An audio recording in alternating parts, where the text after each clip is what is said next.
The screech of the microphone split the humid Tennessee air, echoing off the historic white columns of the estate. 300 of Nashville elite covered their ears at the clinking of crystal and polite Southern chatter dying instantly. The 20-foot projector screen behind the stage did not show a nostalgic montage of my childhood. It bathed the dance floor in the cold blue light of forged offshore bank statements, shell company deeds, and federal wire transfer logs.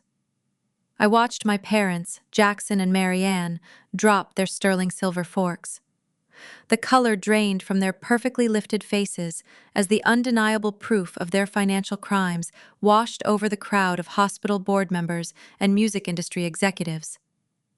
My older brother Preston stood paralyzed in the center of the room, his custom tuxedo suddenly looking like a prison uniform. He thought he had outsmarted me.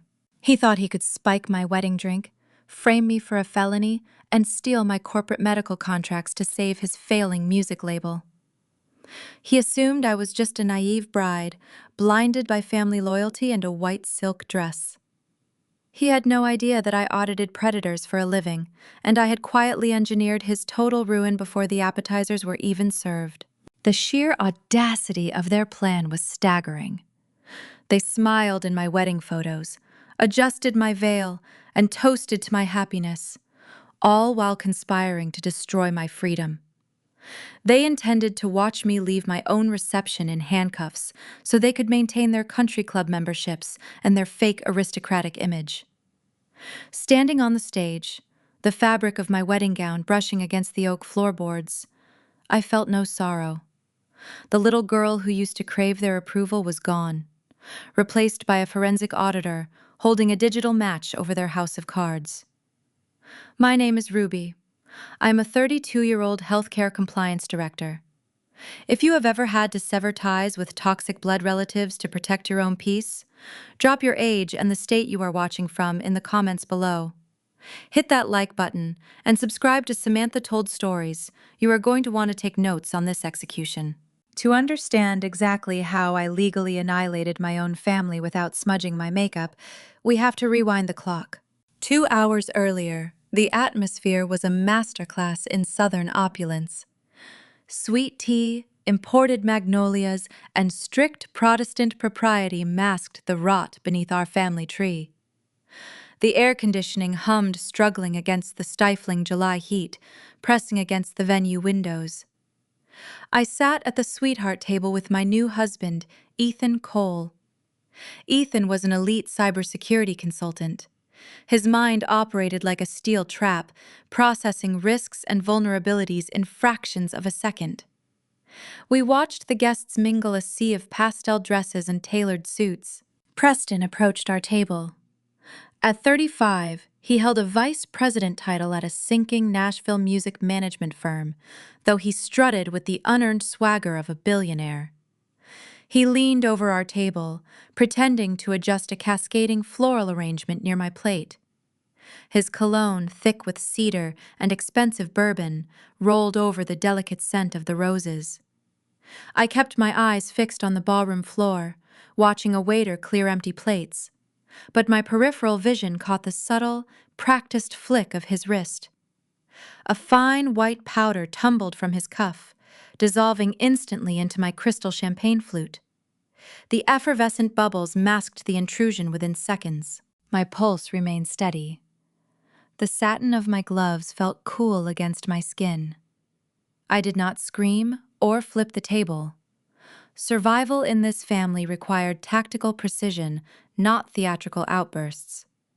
A public tantrum was exactly what Preston wanted. He needed me to look hysterical. I caught Ethan's eye. A silent conversation passed between us, forged through years of dismantling corporate threats together. I offered a microscopic nod toward the towering 6-tier buttercream wedding cake displayed near the bandstand. Ethan understood the assignment. He stood up, smoothing his tailored jacket, and flagged down the catering manager. He pointed out a slight imaginary lean in the bottom tier of the cake, his voice laced with polite but firm concern.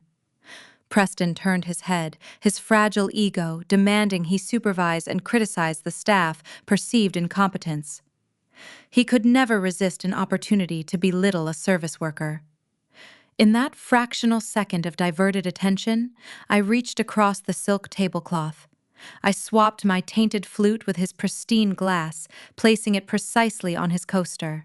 A moment later, Preston turned back satisfied with the catering manager flustered apologies. He stepped up to the microphone stand in the center of the dance floor.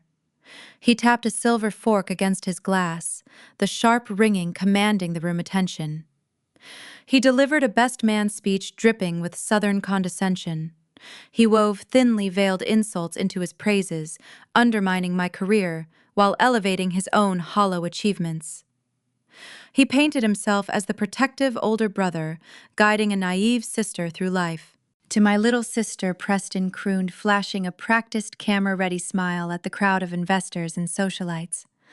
Always so focused on the rules. Always playing it safe in those sterile hospital corridors.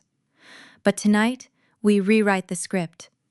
Congrats, Ruby. My surprise is coming soon. He raised the tainted glass.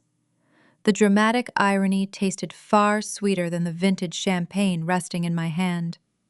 The entire room applauded, entirely blind to the fact that the golden child had just swallowed his own heavy sedative. I raised my clean goblet, holding his gaze over the rim, and took a measured sip. The cold liquid slid down my throat, washing away the last remnants of my familial guilt. 5 minutes passed. The jazz band resumed playing a lively tune, the brass section drowning out the ambient chatter. I decided to give Preston the performance he was waiting for. I pressed a hand to my temple, letting my eyelids flutter shut for a brief moment. I swayed a fraction of an inch against Ethan's shoulder, feigning disorientation. From his VIP table across the room, Preston watched me like a hawk. A self-satisfied smirk curled the edges of his mouth. He leaned back in his velvet chair, swirling his bourbon, convinced his trap had sprung perfectly. He thought I was fading. Then Ethan's wrist vibrated. The subtle buzz was barely audible over the music, but in our line of work, it was a siren. He glanced down at his smartwatch. The screen displayed a localized dark web proxy ping. Ethan's posture stiffened. His professional instincts instantly overrode the celebratory atmosphere. The warmth in his eyes vanished, replaced by the calculating stare of a man hunting a digital intruder. "Someone just launched a remote script," Ethan whispered, his tone dropping to a clinical chill. "They are bypassing the first firewall. They are trying to breach your hospital logistics servers." I turned my head slightly, keeping my smile intact for the photographer circling our table. "Are they external?" I asked softly. He tapped the glowing watch face, tracing the digital origin point. "The signal is inside this room." He angled the device so I could see the tracked IP address. The data packets were bouncing through a masked proxy, but Ethan's custom tracking software stripped the layers away in seconds. The origin point glowed in bright red text. It led straight to the smartphone, currently sitting in Preston's breast pocket. The gravity of the situation settled over me like a lead weight. This was not a cruel sibling prank meant to ruin a wedding reception. This was a synchronized attack. Preston intended to incapacitate me physically so I could not authorize the two-factor authentication blocks when he raided my corporate network. He was trying to destroy my medical vendor contracts to salvage his own failing empire. The sedative was just the key turning in the lock. I looked across the room at my brother. The smirk was still glued to his face, though a thin sheen of sweat was beginning to form on his forehead. The clock was ticking, and the sedative was already in his bloodstream. I reached under the table and intertwined my fingers with Ethan. We did not need to speak. The wedding was no longer a celebration, it was a battlefield, and we were about to let the enemy dig his own grave. I watched the digital second hand sweep across Ethan's watch. 3 minutes had passed since the toast. The sedative racing through Preston's veins was a heavy, industrial tranquilizer, the kind that did not negotiate with a man's ego. I took another measured sip of my sparkling water, letting the cold liquid ground me. My lack of empathy might seem severe to an outsider, but my emotional detachment was not born today. It was forged exactly 12 months ago on a rainy Tuesday evening inside my parents' mahogany-paneled study. I had stopped by their Belmead estate unannounced to drop off anniversary gifts. The heavy library door was slightly ajar. I stood in the shadowed hallway, listening to the murmurs of my mother and father. They were not discussing my upcoming wedding or my recent promotion to compliance director. They were conducting a ruthless financial triage. Preston Music Management Firm was hemorrhaging cash, drowning in unpaid vendor invoices and failed artist advances. Jackson, swirling a glass of scotch, suggested they quietly leverage the emergency equity trust my grandfather had established in my name. Marianne did not hesitate. She agreed instantly, stating that my salary at the hospital was sufficient and that Preston needed the capital to maintain his vice president image. They spoke about my financial security the same way a farmer discusses selling livestock. I was not a daughter in that room. I was a disposable asset, a human slush fund designated to absorb the collateral damage of their golden boy incompetence. I walked out of their house that night without saying a word, leaving the gift bags on the porch. My grief dissolved into a sharp, sterile calculus. If they viewed our family as a transaction, I would become the most unforgiving auditor they ever encountered. Back in the glittering reception hall, the clock hit 10 minutes post-toast. Preston's arrogant facade was beginning to fracture. I tracked him navigating the crowded dance floor, heading straight toward a cluster of high-profile Nashville record producers. He tried to project the image of a seasoned industry titan, but his motor functions were visibly rebelling. A thick layer of perspiration coated his forehead, shining under the ambient string lights. He reached up to loosen his silk bow tie, his fingers fumbling clumsily against the fabric. When he cornered a prominent music executive near the bar, his usual smooth southern charm came out as a sluggish, thick drawl. I could see the executive leaning back, his expression shifting from polite interest to visible discomfort. Preston swayed on his feet, blinking rapidly as his brain fought a losing battle against the chemical anchor dragging him under. He tried to laugh at a joke, but the sound morphed into a hollow, breathless wheeze. 14 minutes. The band shifted into a slow, rhythmic jazz number. The waitstaff had just finished assembling the evening centerpiece near the grand staircase, an illuminated, towering pyramid of crystal coupes waiting for the ceremonial champagne pour. Preston staggered away from the bar, his face draining of color, taking on a sickly, ashen hue. His legs moved as if he were wading through waist-deep mud. He reached a hand out, searching for the edge of a high-top table to steady himself, but his depth perception was entirely gone. His fingers grasped empty air. 15 minutes. Preston's knees buckled. He pitched forward, entirely unable to brace for the fall. His heavy frame crashed directly into the display table holding the champagne pyramid. The sound was deafening.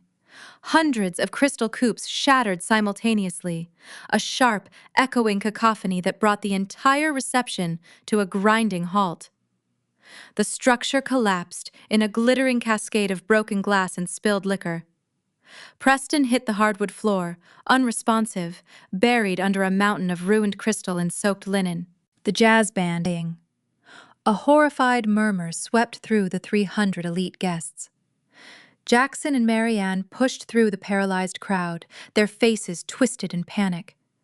However, their panic was not directed at the unconscious man, bleeding slightly from a scratch on his cheek.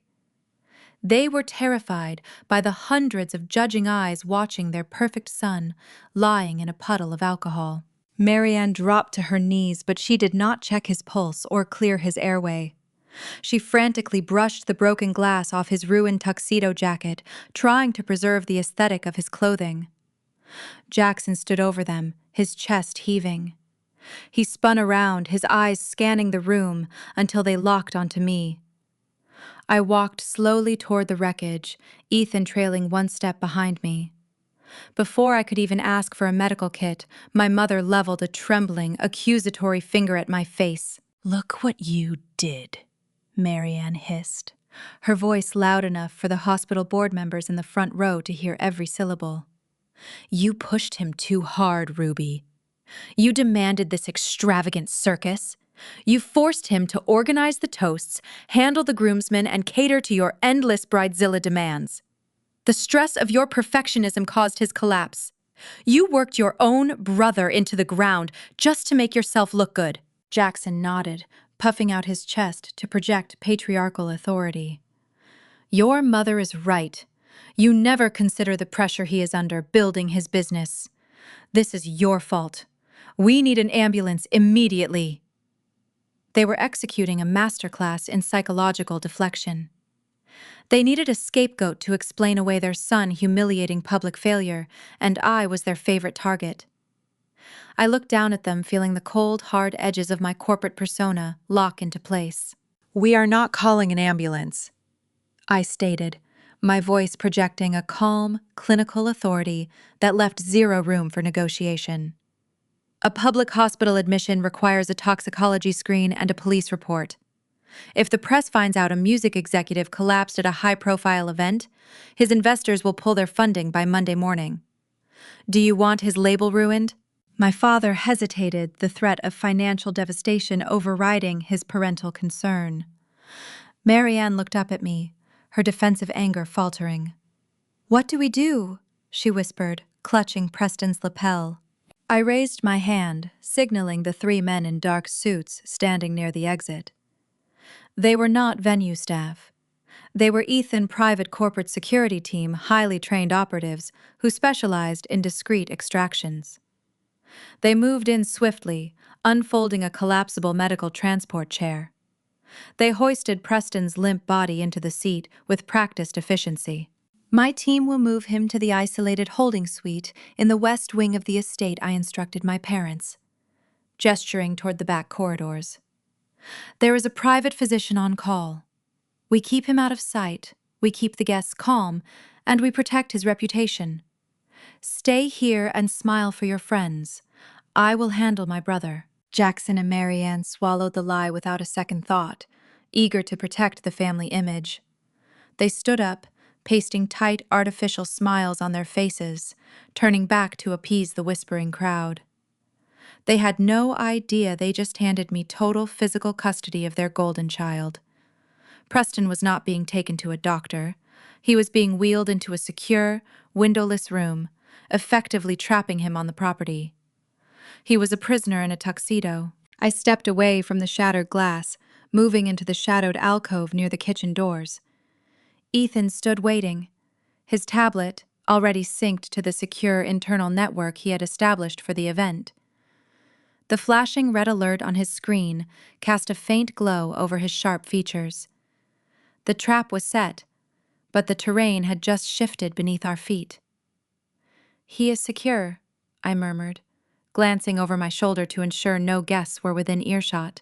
Ethan did not look up from the scrolling lines of code on his display. "Getting him off the floor was the easy part," he replied, his tone tight with escalating urgency.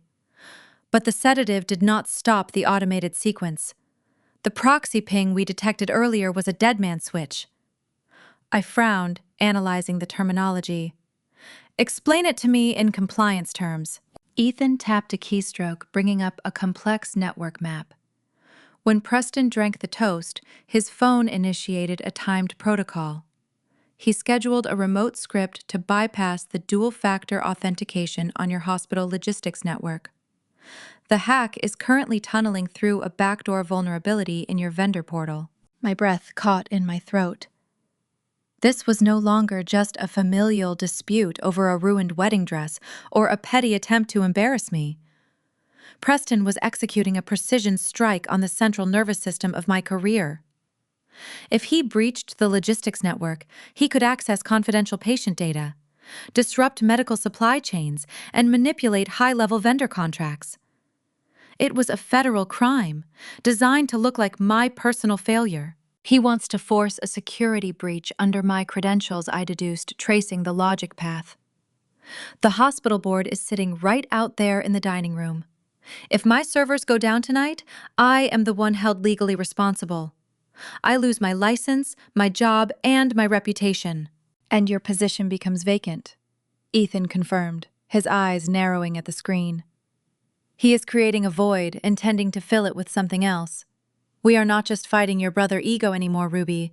We are fighting a coordinated corporate infiltration. The glow from Ethan's digital tablet cast a sharp, unnatural light across the shadowed alcove. I watched his fingers fly across the virtual keyboard, deploying a digital quarantine around my hospital network architecture. The data packets Preston had initiated were sophisticated, designed to tunnel silently through the vendor compliance portal. My brother possessed zero coding ability. He spent his days sipping expensive scotch and pretending to discover the next big country music star.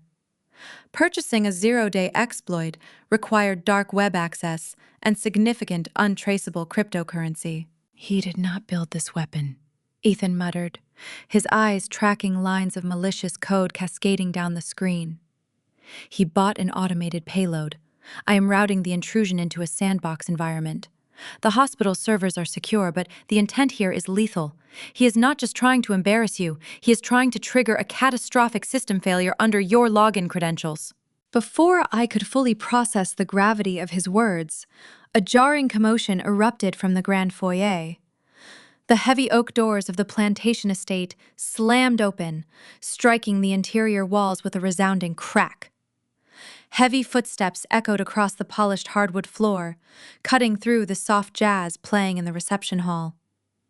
3 men strode purposefully into the venue, pushing past the startled maitre d'.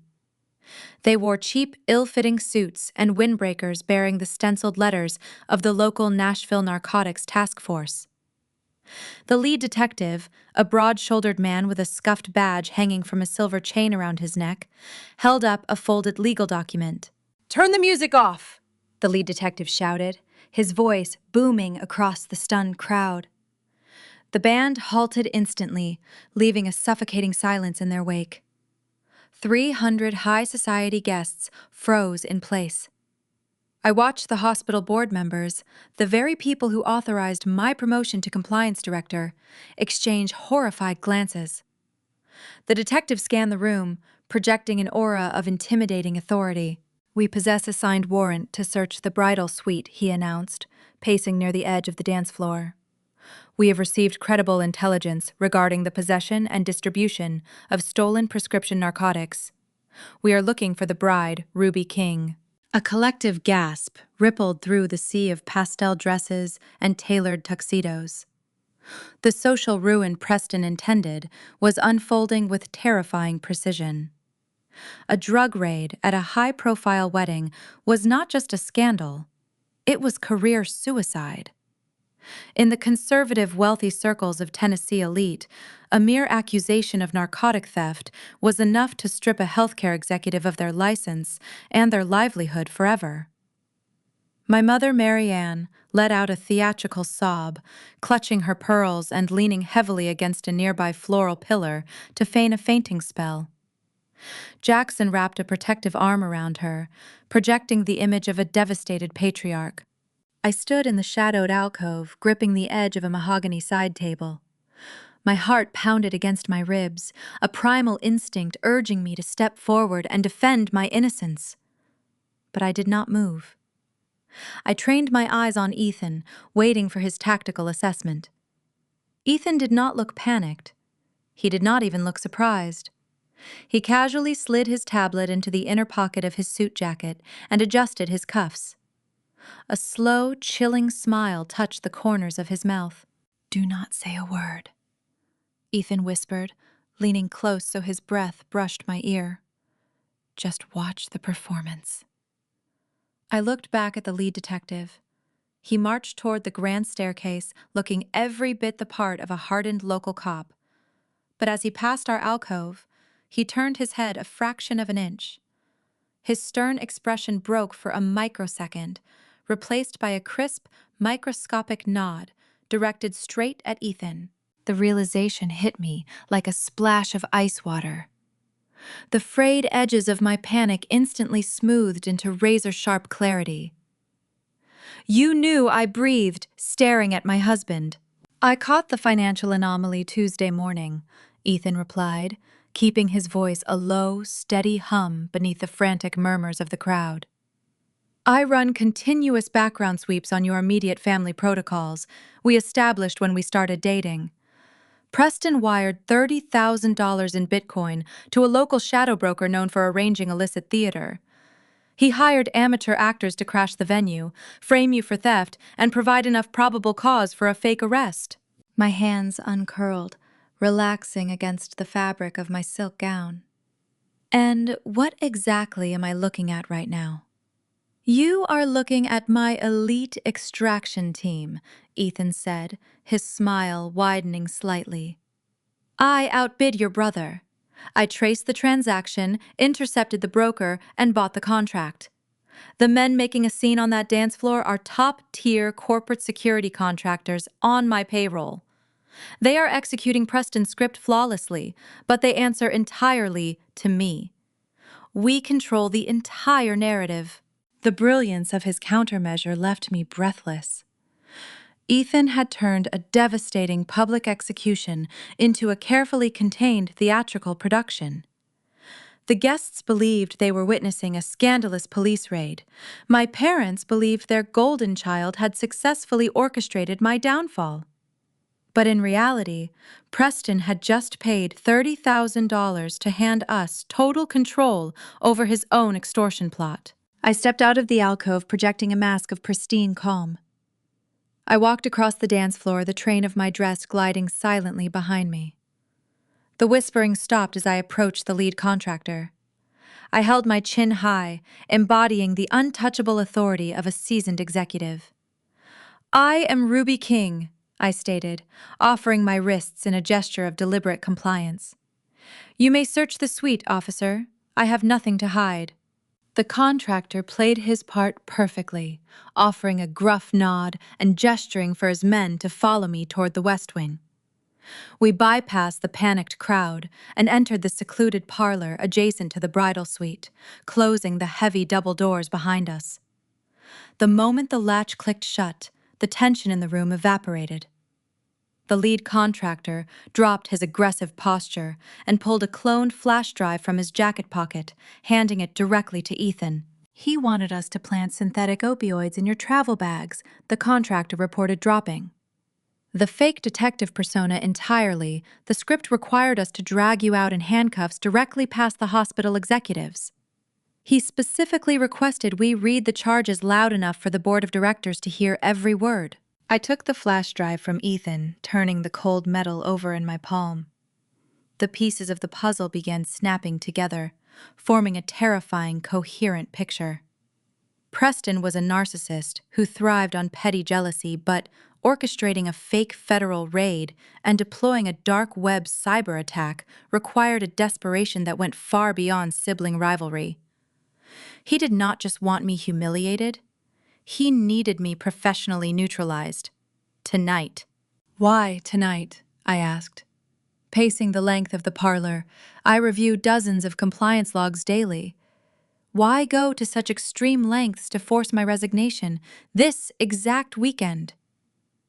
I stopped dead in my tracks, the answer illuminating the dark corners of my mind.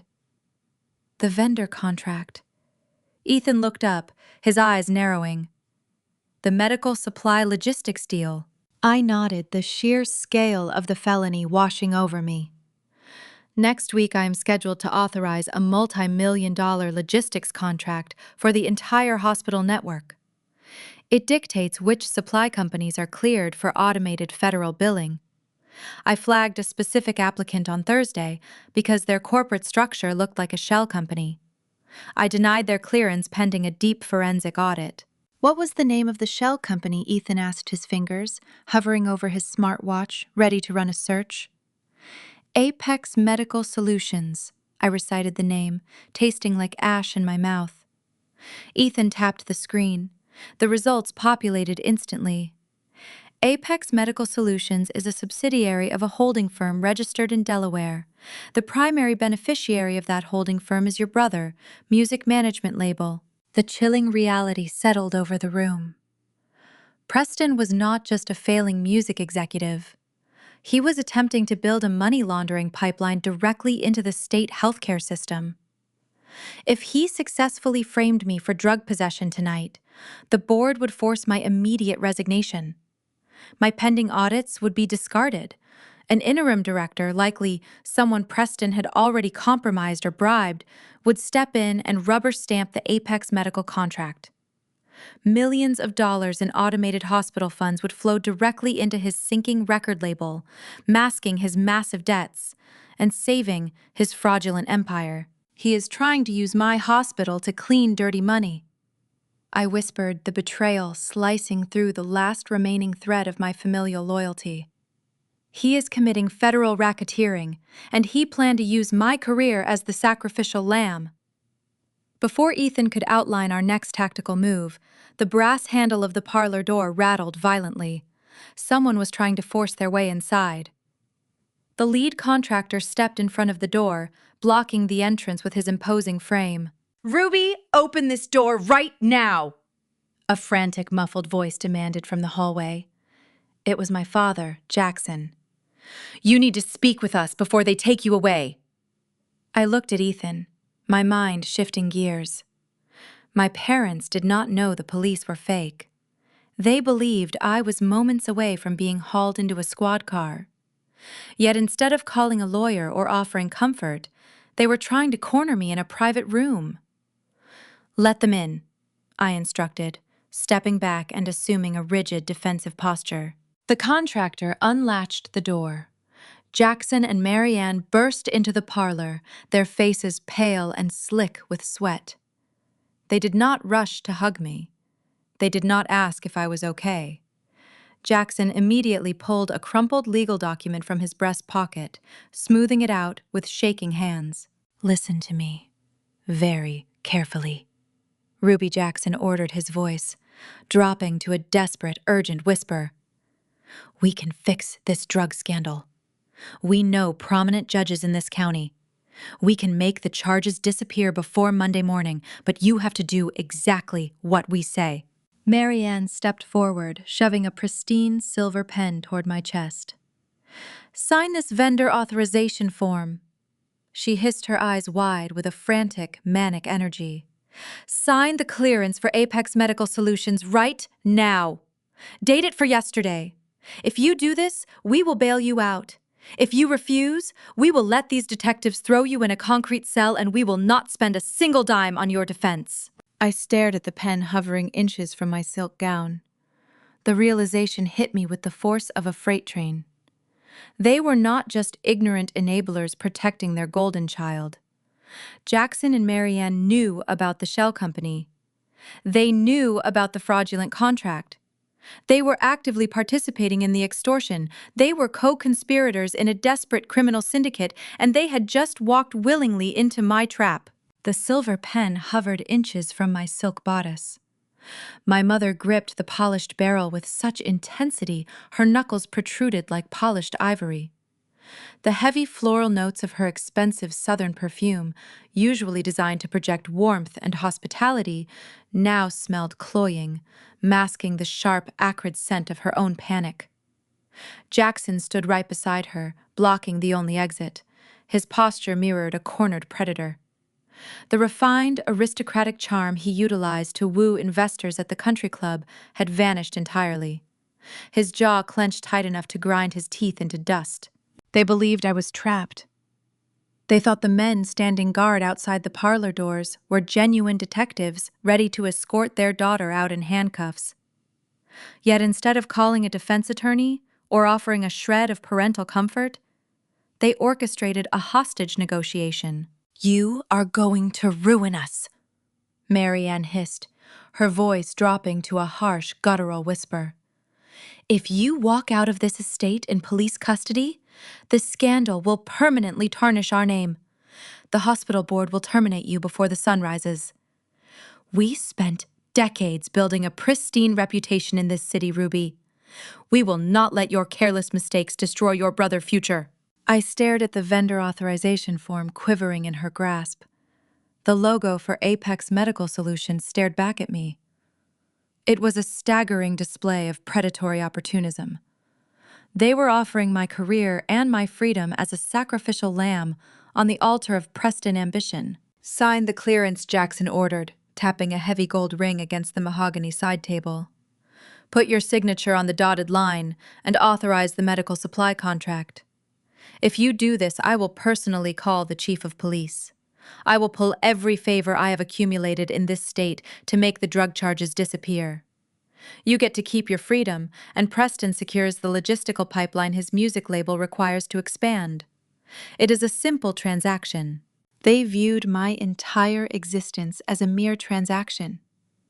Jackson and Marianne possessed a deep, ingrained obsession with their heritage. They resided in a historic Belmead plantation, passed down through generations. To them, wealth was not just money, it was a divine right.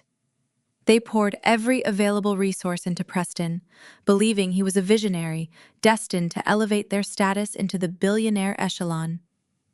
They funded his early music ventures, bragging to their high society peers about his fabricated successes. But as I looked into their wide, desperate eyes, I realized the sheer depth of their ignorance. They truly believed Preston was running a booming, legitimate enterprise. They thought Apex Medical Solutions was just a clever corporate expansion, a brilliant pivot into healthcare logistics to diversify his portfolio. They had zero idea that Preston was drowning in toxic debt. Are you guarantors for this shell company? I asked, keeping my tone soft and breathless, feigning a state of overwhelming terror. If I authorize this contract, the federal auditors will scrutinize the underlying capital. If your names are on the founding documents, you could be implicated in the investigation. Jackson scoffed, a harsh sound of pure condescension. Do not insult your brother intelligence. He built Apex independently. He secured the initial seed funding through private equity without asking us for a single dime. Your mother and I have zero legal tether to his corporate infrastructure. We are simply helping him bypass your tedious bureaucratic red tape to finalize the deal. A chilling realization washed over my mind, freezing the blood in my veins. My father had just handed me the missing piece of the puzzle. Preston did not secure private equity. He possessed a scorched earth credit rating. Traditional banks stopped lending to him years ago. To secure the capital required to build a fake medical supply company, he needed pristine collateral. Preston had forged their signatures. My brother had secretly leveraged the historic Belmead plantation, bypassing their consent to take out staggering, fraudulent loans. Jackson and Marianne were standing in front of me defending a man who had already mortgaged the very roof over their heads. They were legally bankrupt, and they did not even know it. I needed to give them enough rope to hang themselves. If I confronted them with the truth now, they would panic and alert Preston, giving him time to destroy the digital evidence. I needed to keep them docile and confident while Ethan finished his trace. I let my lower lip tremble. I reached out with a shaking hand and took the silver pen from my mother. I hovered the ink over the dotted signature line, watching their eyes track my movement with hungry anticipation. I need a minute, I whispered, allowing a single tear to form and drop onto my cheek. The legal phrasing on this authorization is complex. If I sign it without amending the liability clause, the hospital automated compliance software will flag the transaction immediately.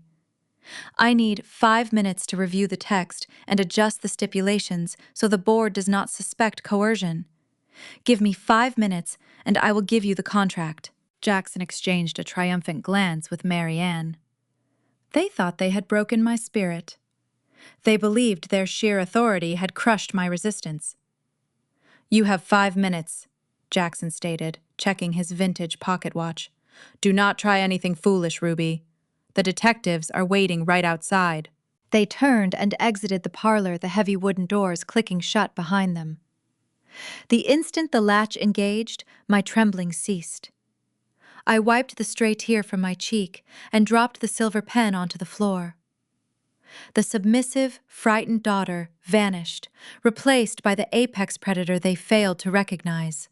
Ethan stepped out from the shadowed corner of the room, his eyes fixed on the glowing screen of his tablet. He had spent the last 3 minutes silently running a deep-dive forensic audit on the routing numbers embedded in the Apex Medical Solutions paperwork. They are walking blind. Ethan noted his voice a low, steady hum. Your father genuinely thinks Preston is the next titan of industry. He forged their notarizations, I confirmed, walking over to look at Ethan's display. He leveraged the estate to fund the shell company. When the debt matures, they lose the plantation. Did you find the primary capital source? Where did Preston get the initial cash to hire the fake police and build the medical vendor portal? Ethan tapped the screen, bringing up a sprawling web of encrypted transactions. He bypassed traditional banking entirely. The capital did not come from an institutional lender or a private equity firm. The seed money flowed through a series of offshore accounts before landing in a holding trust registered in the Cayman Islands. I leaned closer, tracing the digital path. Who owns the trust? Ethan executed a decryption sequence, his custom software tearing through the masked layers of the transaction. The final destination appeared on the screen. It was not a corporation. It was a single name attached to a notorious underground syndicate operating out of the Deep South. Donovan Vance. Ethan read the name aloud, the syllables carrying a heavy, ominous weight. He is a shadow lender. He targets failing entertainment executives, offering massive unregulated cash injections with exorbitant predatory interest rates. He operates entirely outside the law. If a borrower defaults, he does not send a collection agency. He dismantles their lives piece by piece. My breath caught. Preston owed money to a ruthless criminal syndicate. The fake drug raid, the desperation to secure the hospital contract. It was not just greed, it was survival.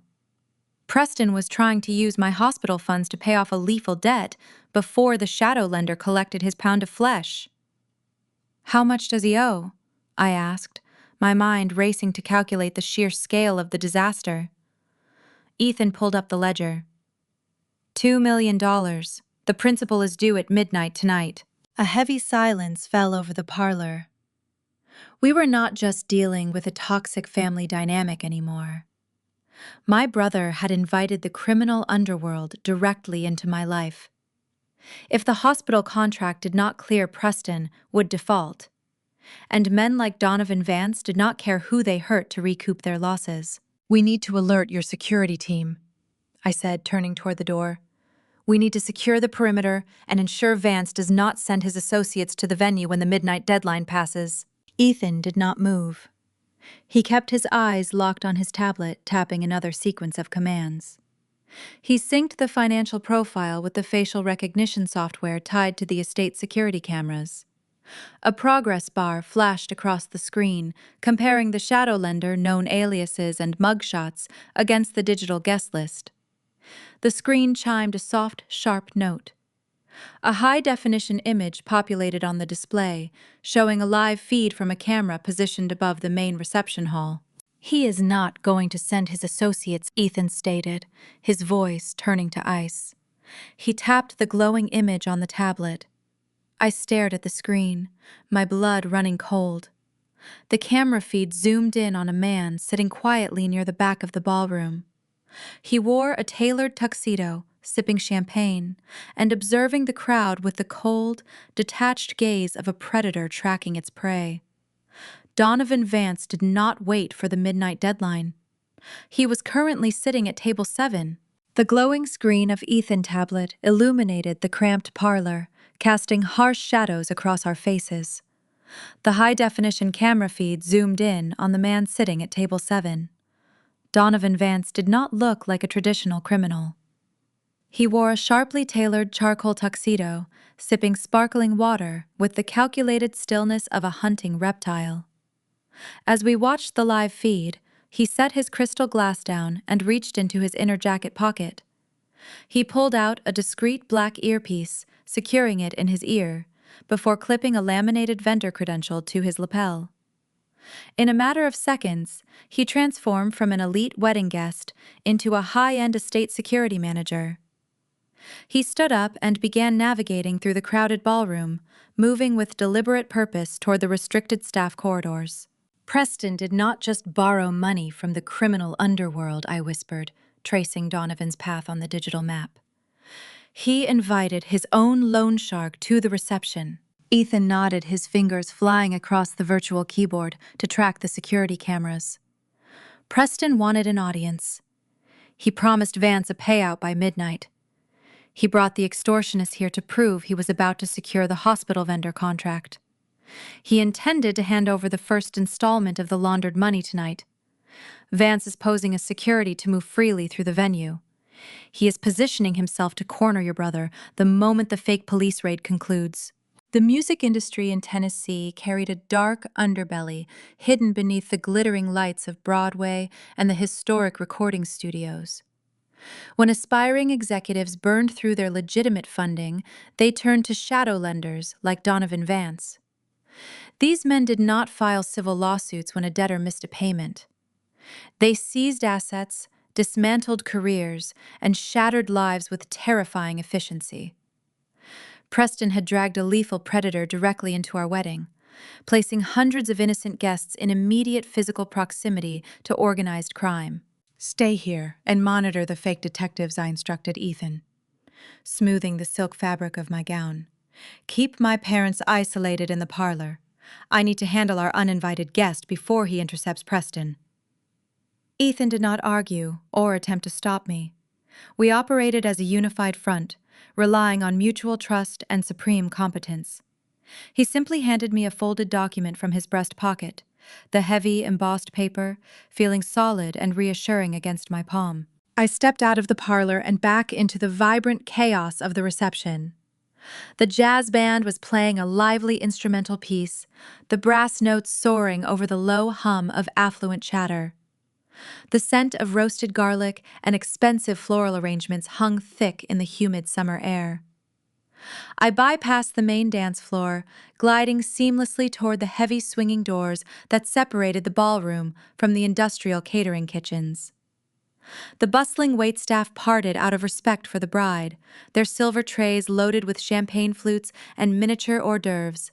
I found Donovan standing in the dimly lit service hallway adjacent to the loading dock. The air back here smelled of industrial bleach and chilled stainless steel. He stood with his arms crossed, leaning against a stack of unused banquet chairs. His posture projected relaxed dominance. Up close, the tailored tuxedo could not hide the hardened physical edges of a man who dealt in violence. A thin, pale scar traced the line of his jaw, and his dark eyes registered my approach with cold, clinical precision. "Excuse me, ma'am," Donovan said, his voice a low, grumbling baritone. He tapped the fake laminated badge on his lapel, playing his role flawlessly. "This hallway is restricted for catering and event staff. I need to ask you to return to the main reception area for your own safety." I stopped 3 feet away from him, invading his personal space with unyielding confidence. I did not offer a polite Southern greeting. I did not blink. "The security disguise is a clever touch," Donovan, I stated, my voice echoing softly off the tiled walls. "It grants you unrestricted access to the estate perimeter, but you are loitering near the loading dock because you are waiting for my brother to emerge from the holding suite. You expect him to hand you a signed hospital contract to cover his $2 million deficit." Donovan dropped his arms.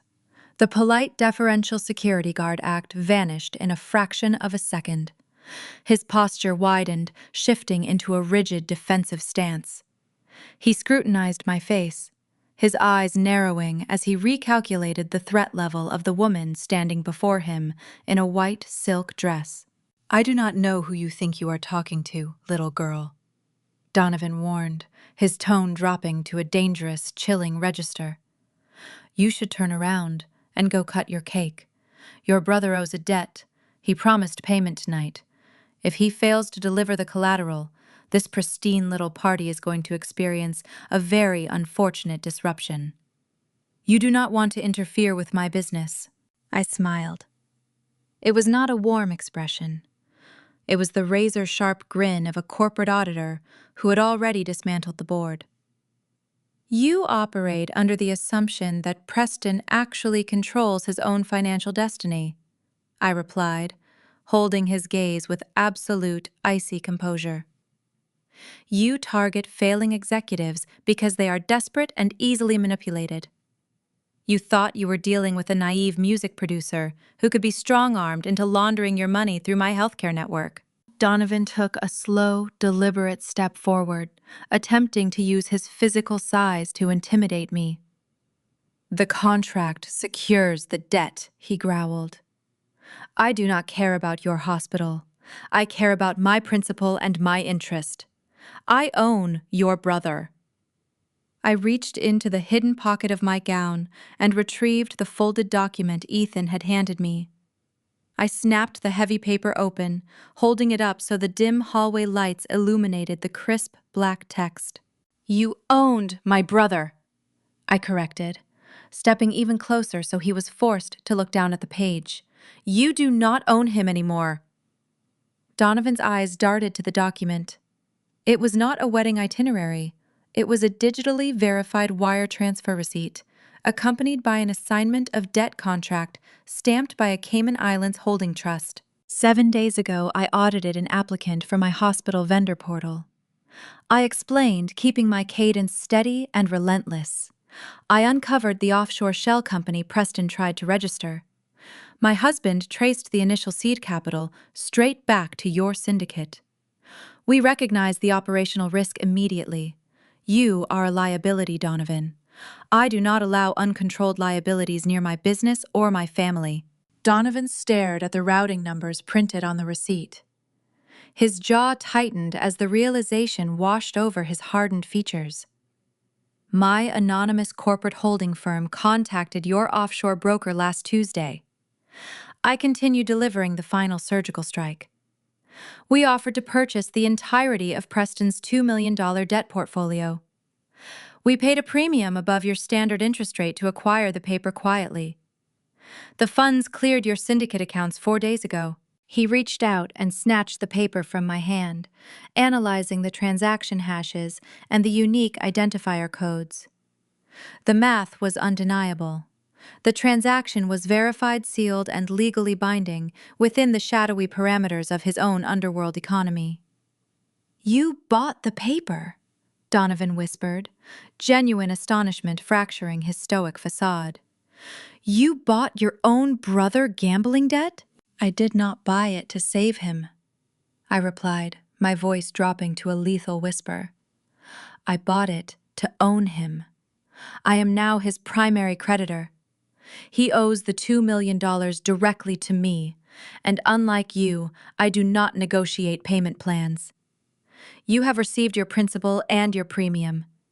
You have zero financial interest remaining in this estate or my brother. Your business here is concluded. The underground lender looked at the woman in the wedding dress, standing before him. He had spent his entire life leveraging fear, breaking legs, and ruining careers to enforce his contracts. He had crashed this wedding, expecting to corner a pathetic, sweating music executive. Instead, he had been effortlessly outmaneuvered by a healthcare compliance director who treated his criminal syndicate like a minor accounting error. A low breath escaped his lips, forming a sound that almost resembled a laugh of profound respect. He carefully folded the receipt and tucked it into his tuxedo pocket. He reached up and unclipped the fake security badge from his lapel, tossing it onto a nearby serving cart. You are a terrifying woman, Ruby King Donovan stated, offering a slow, stiff nod of acknowledgement. Your brother is a fool. He thought he was swimming with sharks when he borrowed from me. He has no idea he shares a bloodline with a leviathan. He turned on his heel, pushing through the heavy metal exit doors leading out to the loading dock. The night air swallowed him seamlessly. The physical danger threatening the reception hall vanished, leaving no trace behind. I had successfully neutralized a cartel-level threat using nothing but pristine intelligence and overwhelming corporate dominance. I stood alone in the quiet service hallway, allowing a single deep breath to fill my lungs. The adrenaline coursing through my veins sharpened my senses. The fake police raid was contained. The Shadowlender was gone. The trap surrounding Preston and my treacherous parents was structurally flawless. Every exit was sealed. I smoothed the front of my silk gown, ready to return to the ballroom and prepare for the final execution. I needed to wash the scent of industrial bleach and stale cigars off my hands. I pushed open the door to the lavish guest powder room located just off the main corridor, expecting a moment of quiet reflection. The heavy door clicked shut behind me, sealing me inside the marble-lined sanctuary. I walked toward the gold-plated sinks but stopped abruptly. I was not alone. Whitney stood leaning against the vanity counter. Preston, Caucasian former beauty queen wife, wore a stunning emerald evening gown that clung to her statuesque frame. She held her expensive smartphone in her hand, tapping the screen with a manicured fingernail. When she saw me in the mirror, a slow, predatory smile stretched across her perfectly painted lips. "Well, well," she purred, turning around to face me, her eyes glinting with a dark, vicious secret. "It looks like the perfect bride is hiding some very ugly family secrets tonight. We need to have a little chat, Ruby. And it is going to cost you a fortune." The heavy mahogany door clicked shut behind me, sealing the opulent powder room from the vibrant chaos of the reception hall. The space was a quiet sanctuary of floor-to-ceiling marble-gilded mirrors and the faint, lingering scent of expensive rosewater. I stood a few feet away from the vanity, where Whitney, my sister-in-law, leaned casually against the polished stone. She wore a stunning emerald evening gown that clung to her statuesque frame, her blonde hair cascading in perfect, engineered waves over her shoulders. As a former beauty queen who spent her early 20s dominating the Southern pageant circuit, Whitney knew exactly how to project an aura of flawless grace. She married my brother not out of profound affection, but because Preston offered a fast track into the highest echelons of Nashville high society. She viewed life as a continuous stage performance where aesthetics and wealth were the only scorecards that mattered. Finding out her husband was a fraud should have shattered her. Instead, it merely triggered a tactical pivot. "You always were too smart for your own good, Ruby," she purred, turning to face me. Her eyes, usually wide and vacant, shimmered with a dark, calculating energy. She tapped her manicured fingernail against the screen of her smartphone. The rhythmic clicking echoed in the pristine bathroom, sounding like a metronome ticking down an ultimatum. I walked toward the gold-plated sinks, choosing to ignore her theatrical opening. I turned the handle, letting the warm water run over my hands, washing away the residual grime from my encounter with the Shadowlender in the service hallway. "You followed the security detail," I observed, keeping my voice an even, steady murmur. "You stood outside the parlor doors and listened to the conversation." Whitney offered a sharp, triumphant laugh. She crossed her arms on, her diamond bracelets chiming together. "I heard enough," she confirmed, her southern drawl thickening slightly to emphasize her feigned innocence.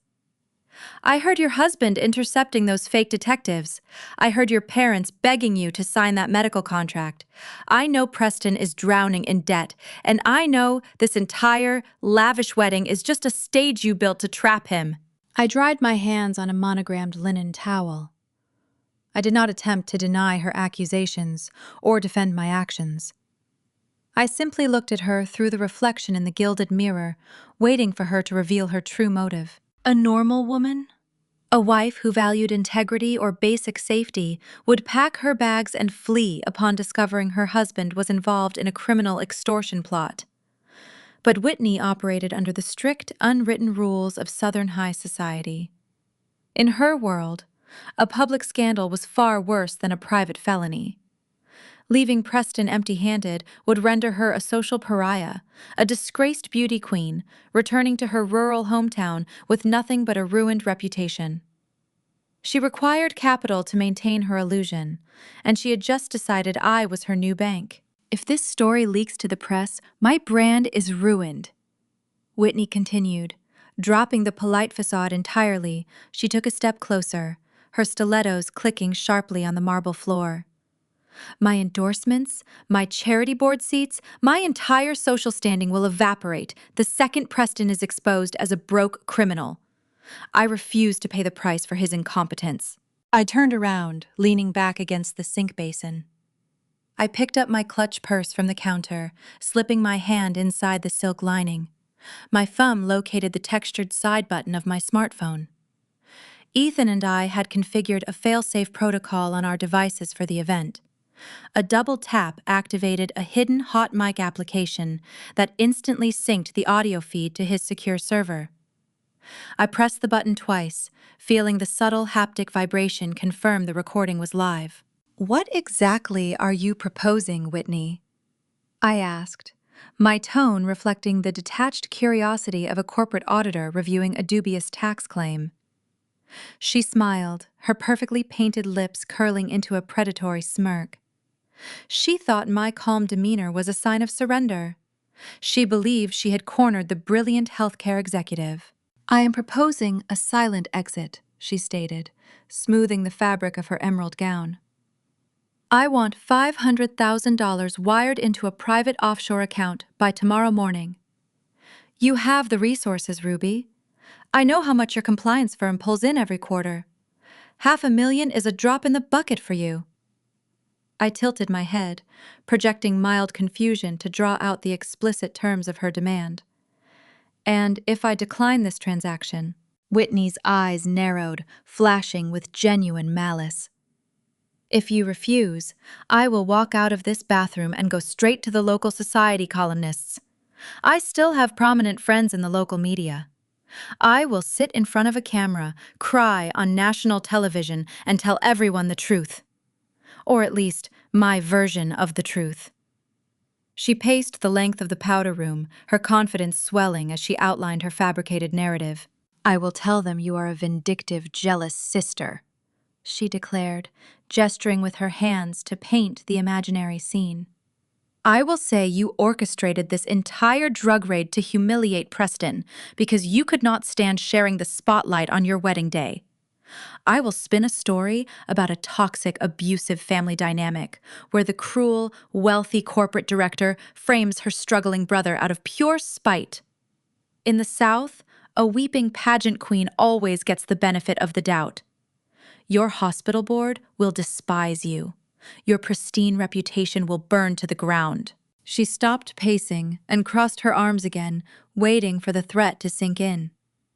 She had weaponized the very societal expectations I spent my entire life navigating. She assumed I feared public judgment as much as she did.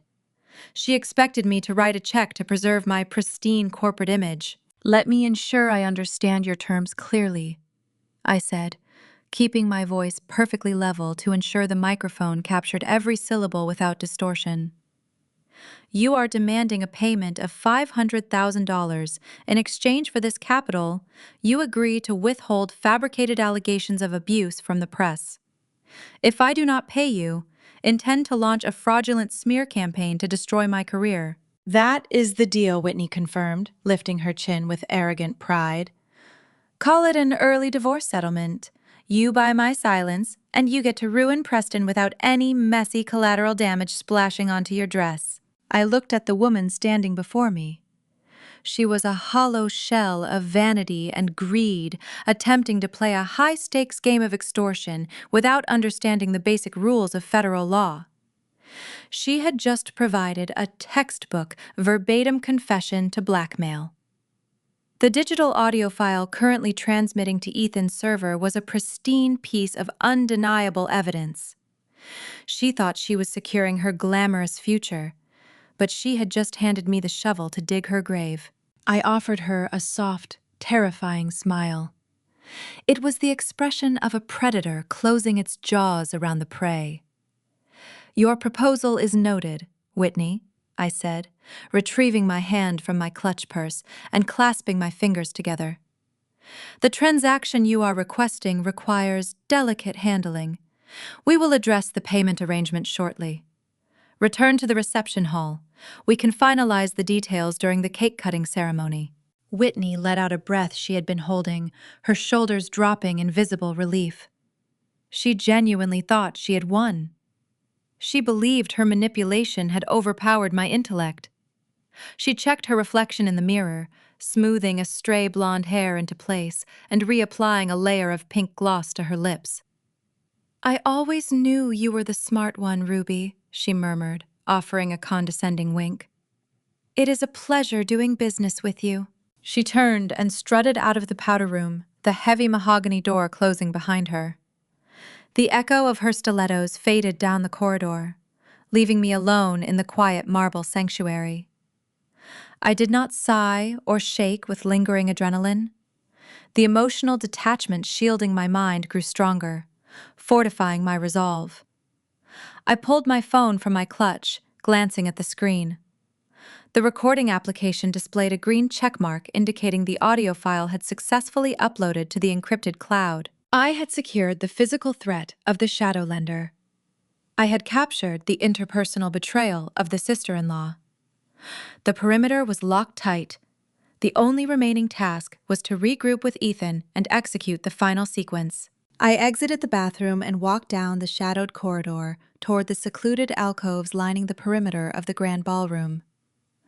The celebration continued mere feet away, oblivious to the invisible war raging in the background. Before I could reach our designated meeting point, a hand reached out from behind a heavy velvet curtain, gently pulling me into the dimly lit corridor connecting the library to the main hall. It was Ethan. His tuxedo jacket was unbuttoned, and the glow from his tablet illuminated his face. His usual composed demeanor was gone, replaced by a stark, chilling grimness. The sharp angles of his jaw were set tight, and his eyes reflected a deep, unforgiving anger. "I have the audio file from the powder room," Ethan stated, his voice a low, rough whisper. "Whitney is handled, but you need to look at what I just found in the deep web dive." He turned the tablet toward me. The screen displayed a labyrinth of scanned legal documents, property deeds, and wire transfer logs. I expected to see more of Preston's standard financial incompetence. I expected to see the tragic details of a failing music label.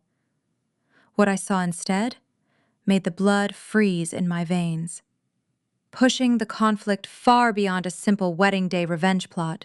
Preston was not just moving shadow money, Ethan explained, pointing to a cluster of highlighted signatures on a federal tax declaration. He is running a full-scale laundering syndicate for offshore accounts. To bypass the federal banking oversight, he needed a pristine corporate sponsor. He needed someone with an impeccable healthcare compliance record to serve as the legal guarantor for the shell companies. I stared at the screen, my eyes locking onto the bottom of the document. Staring back at me was my own signature, flawlessly forged on a federal guarantee form. "He framed me," I whispered, the sheer magnitude of the betrayal sinking in. Ethan shook his head, swiping to the next page. "It gets worse, Ruby. He could not notarize this level of corporate paperwork alone. He needed authorized witnesses to bypass the state registry." The screen shifted, displaying the notary seals and the witness signatures attached to the fraudulent shell company deeds. I stopped breathing. The signatures belonged to Jackson and Mary Ann King. My parents had knowingly signed the documents, legally tethering my career and my freedom to a federal money laundering ring. The ambient light from the tablet cast a pale blue wash over the narrow corridor. I stared at the digital rendering of the federal guarantee form. My own handwriting stared back at me, flawlessly mimicked, down to the distinct loop of the letter R. My brother had practiced replicating my signature. He had spent hours studying the exact curvature of my pen strokes, preparing to steal my identity. But the true horror lay at the bottom of the page. The official notary stamp bearing the seal of the state of Tennessee was pressed firmly into the digital parchment. Directly beside the seal were the distinct, flourishing signatures of Jackson and Mary Ann King. They did not just turn a blind eye to his incompetence, I murmured the air, catching painfully in my throat. They actively participated in the fabrication. Ethan swiped the screen, pulling up a secondary ledger. He is running a sophisticated cleaning operation, Ruby. Preston is not a music executive. He is a glorified washing machine for offshore syndicates. The shadow lender you handled earlier, Donovan Vance, is just one spoke in a very large wheel. The syndicates funneled dirty capital into Preston Music Label, disguised as fabricated artist advances and fake touring revenue. I traced the flow of funds on the display, connecting the dots with the grim precision of a seasoned auditor. But music revenue is highly unpredictable, I countered, my analytical mind taking over. Large influxes of cash trigger IRS audits. He needed a stable, boring corporate entity to move the funds without raising red flags. Ethan nodded, tapping the emblem for Apex Medical Solutions. He needed a healthcare logistics firm. Medical supply chains move millions of dollars daily through automated federal billing systems. It is the perfect camouflage for illicit cash. But to register a medical vendor with the state, he needed a guarantor holding an impeccable compliance record. He needed someone with a pristine professional background to bypass the automated regulatory tripwires. He needed me, I whispered, the betrayal settling deep into my bones like a winter frost.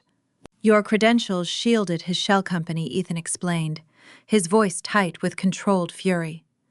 By forging your signature, he placed you as the primary executive officer of Apex. If the federal authorities ever investigated the irregular cash flows, they would not look at Preston. The digital paper trail points directly to you. You would take the fall for federal racketeering while he walked away with the cleaned capital. I leaned back against the cool velvet drapery lining the alcove. The pieces of the evening rapidly reassembled themselves, exposing the sinister architecture of my family deceit. The frantic encounter in the parlor made terrifying sense now. When Jackson and Mary Ann shoved that vendor authorization form into my hands, they were not just trying to help Preston secure a legitimate business deal. They were trying to finalize the laundering pipeline before their previous crimes were discovered. My parents willingly signed a document that framed their own daughter for a federal felony. They sacrificed my license, my career, and my freedom just to keep up appearances. They needed Preston's fake music empire to thrive so they could continue hosting lavish dinners at the Belmead Country Club. They sold my life to fund their aristocratic illusion. Any lingering trace of familial loyalty I held evaporated in that shadowed hallway. The biological tether connecting me to Jackson, Mary Ann, and Preston snapped cleanly, leaving behind nothing but cold, sterile resolve. I did not feel sorrow. I felt a profound, liberating emptiness. Survival in this family no longer meant navigating their endless manipulation. Survival meant swift, total annihilation. We cannot just expose the shadow loan, I stated, straightening my posture and smoothing the silk skirt of my wedding gown. If we only reveal the financial default, they will spin a narrative of victimhood. They will claim predatory lending practices and beg their wealthy friends for a bailout. We have to sever the root. Ethan pulled a secure encrypted smartphone from his inner jacket pocket. I am already 2 steps ahead of you, he said, his thumb hovering over the transmission icon. During my tenure consulting for the government, I established a direct pipeline to a senior director at the FBI Financial Crimes Division. He handles large-scale syndicates and corporate embezzlement. You are going to send him the payload now? I asked, watching the glow of the screen reflect in Ethan's eyes. Ethan executed a few rapid keystrokes, bundling the forged deeds, the fake notarizations, and the offshore routing numbers into a heavily encrypted data packet. Once I hit send, the evidence hits a federal server. The authorities will have irrefutable proof of interstate racketeering and identity theft. The trap becomes a federal jurisdiction. There is no negotiating out of a federal indictment. Send it, I commanded, without a fraction of hesitation. Ethan pressed the screen. A small green confirmation checkmark appeared, indicating the transmission was successful. The digital guillotine was officially raised. The federal agents will need time to process the logs and secure the warrants, Ethan noted, checking the time on his smartwatch. My contact works fast, but we need to keep Preston contained and talking until they arrive. We have the paper trail, but a verbal confirmation of his intent would make the prosecution case impenetrable. We need him to boast about the forgery on a recorded line. I glanced down the corridor toward the West Wing, where my corporate security team stood guarding the holding suite. The heavy tranquilizer Preston consumed was designed to metabolize quickly, leaving the subject groggy but coherent after a short duration. The 15-minute window of unconsciousness was rapidly closing. He is waking up soon, I observed, calculating the exact psychological approach required for the next phase. He thinks his fake detectives are currently tearing apart my bridal suite. He believes he holds all the winning cards. Ethan reached into his pocket and retrieved a tiny, sleek audio transmitter. He fastened it discreetly to the intricate lace neckline of my gown, ensuring it blended seamlessly with the elaborate beadwork. "The microphone is hot," he murmured, testing the audio feed on his tablet. "It is broadcasting on a secure frequency. Whatever he says in that room will be captured and routed directly to the federal agents staging their perimeter outside the plantation gates." I touched the hidden device, feeling the slight weight of the metal against my collarbone. "I need to play the frightened sister one last time," I said, rehearsing the submissive posture I had perfected over 3 decades. "I need to make him feel like an untouchable mastermind. Arrogance is his primary vulnerability. If I stroke his ego, he will confess to every single crime, simply to prove his superiority." Ethan stepped closer, brushing a stray curl behind my ear. His touch was a grounding force, a brief moment of profound connection amidst the escalating warfare. "Go wake the golden child," he said, his tone laced with dark anticipation. "I will prepare the audio-visual equipment in the main ballroom. The guests are waiting for the father-daughter dance, and we have a very special slideshow to present." I turned away from the alcove, walking with deliberate, measured steps toward the isolated holding suite. The distant sound of laughter and clinking glasses faded behind me, replaced by the rhythmic clicking of my heels against the polished hardwood. I approached the sturdy oak doors, where 2 men in sharp suits stood guard. They stepped aside silently, unlatching the heavy brass handles. I took a deep breath, letting my shoulders slump slightly, projecting an aura of defeated anxiety. I pushed the door open, stepping into the dim, sterile suite, ready to orchestrate my brother's final performance. The heavy mahogany door clicked shut behind me, sealing the dim, sterile air of the holding suite. The room offered a stark contrast to the glittering reception hall outside. It featured a single leather sofa, a small side table, and 0 windows. Preston lay sprawled across the dark leather cushions. His custom-tailored tuxedo looked crumpled, his silk bow tie hanging loosely around his collar. The industrial-grade sedative had run its course through his bloodstream, leaving him groggy, but rapidly regaining his senses. He let out a low groan, rubbing his temples as he pushed himself upright. I paused near the entrance, sinking into the role I needed to play. I let my shoulders slump forward slightly, shrinking my posture to project overwhelming fear. I clutched the sides of my wedding gown, letting my hands tremble just enough to sell the illusion. Growing up in our historic Nashville estate, Preston thrived whenever I appeared weak. Our parents conditioned him to view my vulnerability as proof of his inherent superiority. I knew that feeding his towering ego was the only way to extract a flawless verbal confession. "Preston," I whispered, injecting a perfect waver into my voice. "Are you awake?" He blinked rapidly, shaking the last remnants of the chemical haze from his mind. He looked around the windowless room, taking a moment to orient himself, before his eyes locked onto me. A slow, triumphant smirk spread across his face. He assumed the holding suite was a temporary holding pen, orchestrated by the detectives he hired.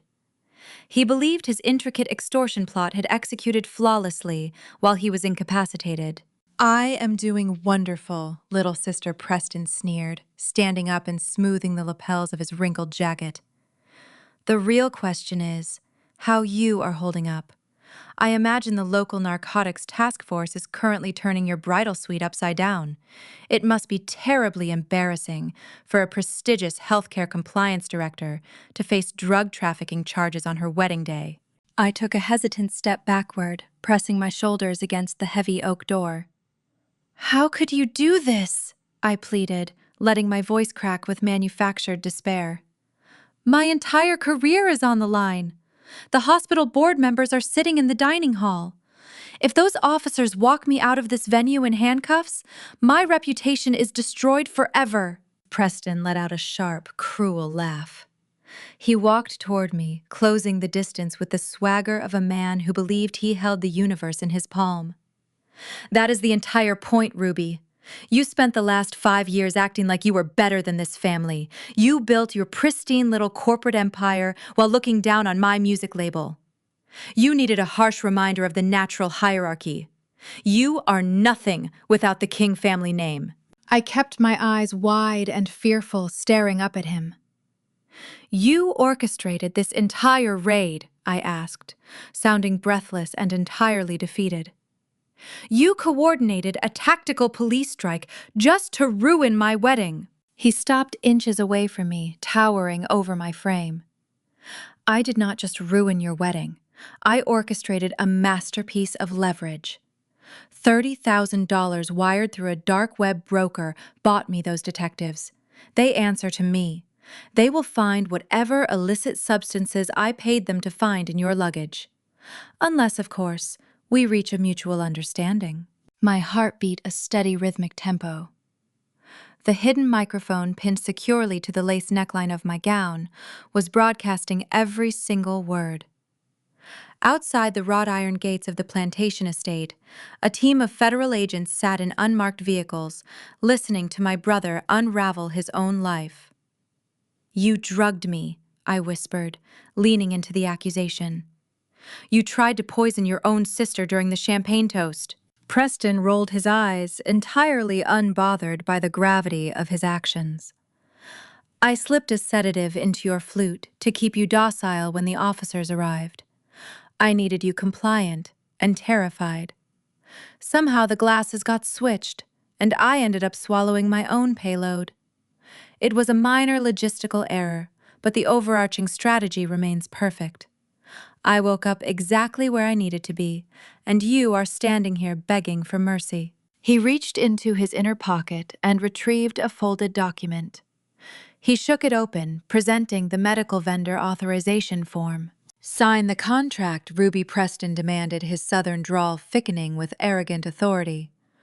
"Authorize Apex Medical Solutions for your hospital logistics network. If you sign this paper right now, I will make a phone call. The detectives will apologize for the misunderstanding and leave the premises. You get to walk out there and slice your cake. If you refuse, they will drag you out in front of your precious hospital board." I stared at the paper, allowing a tear to pool in the corner of my eye. "I cannot sign this," I cried softly. "Apex is a shell company. The state registry requires a forensic background check for all new medical vendors. If the federal auditors look into your corporate structure, they will demand pristine guarantors. You have zero healthcare credentials, Preston. The automated compliance software will flag the transaction as a laundering risk." Preston threw his head back and laughed. The sound was harsh, echoing off the sterile walls of the holding suite. He was so deeply intoxicated by his own perceived genius that he failed to notice the trap snapping shut around him. "I do not need your permission to bypass the state registry," he boasted, waving the document in my face. "I already secured the credentials. I signed your name on the federal guarantee forms 3 weeks ago. You are officially listed as the primary executive officer of Apex Medical Solutions." I gasped, stepping backward, as if the revelation had struck me like a physical blow. "You forged my signature on a federal document." "I did what was necessary to secure the pipeline," he countered, his tone brimming with untouchable pride. "The offshore syndicates required a legitimate corporate sponsor to filter their capital. Your hospital network processes millions of dollars in automated billing every single day. It is the perfect camouflage for my investors. The money flows through the medical supply chain and washes out clean into my music label." "But the notary seals," I protested, keeping him talking, extracting every last drop of incriminatory evidence. "The state requires authorized witnesses to process a corporate deed. You could not have filed the paperwork alone." Preston smiled a chilling expression of pure familial betrayal. Mom and Dad gladly provided their official notary seals. They stamped the paperwork themselves. They understand that my music management firm requires immense capital to thrive.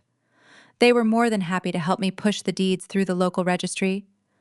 Our parents know I am the only one capable of maintaining our aristocratic legacy. They signed the forms to protect their own interests. The air in the holding suite grew thick. He had confessed to everything.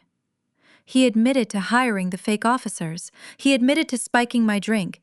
He explicitly confessed to forging my signature for a money laundering operation. He proudly confirmed that our parents were active co-conspirators in a federal felony. The audio transmitter concealed within my gown captured every syllable in flawless high definition. The federal agents staging their perimeter now possessed undeniable probable cause. Preston had just handed them a neatly wrapped confession covering interstate racketeering, identity theft, and grand embezzlement. A profound silence settled over the room. Preston held the pen out toward me, expecting me to crumble.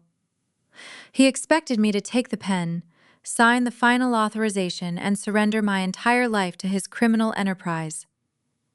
I looked at the silver pen, then I looked up at his smug, expectant face. The frightened, trembling sister vanished. I dropped my slumped posture, pulling my shoulders back and standing at my full height. The manufactured tears dried instantly. I let the cold, sterile gaze of a corporate auditor overtake my features. I smiled. It was not a warm expression.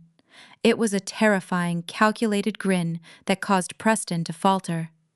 His outstretched hand lowered slightly, confusion flickering in his dark eyes. "You truly believe you orchestrated a masterpiece?" I said, my voice dropping to a smooth, lethal register.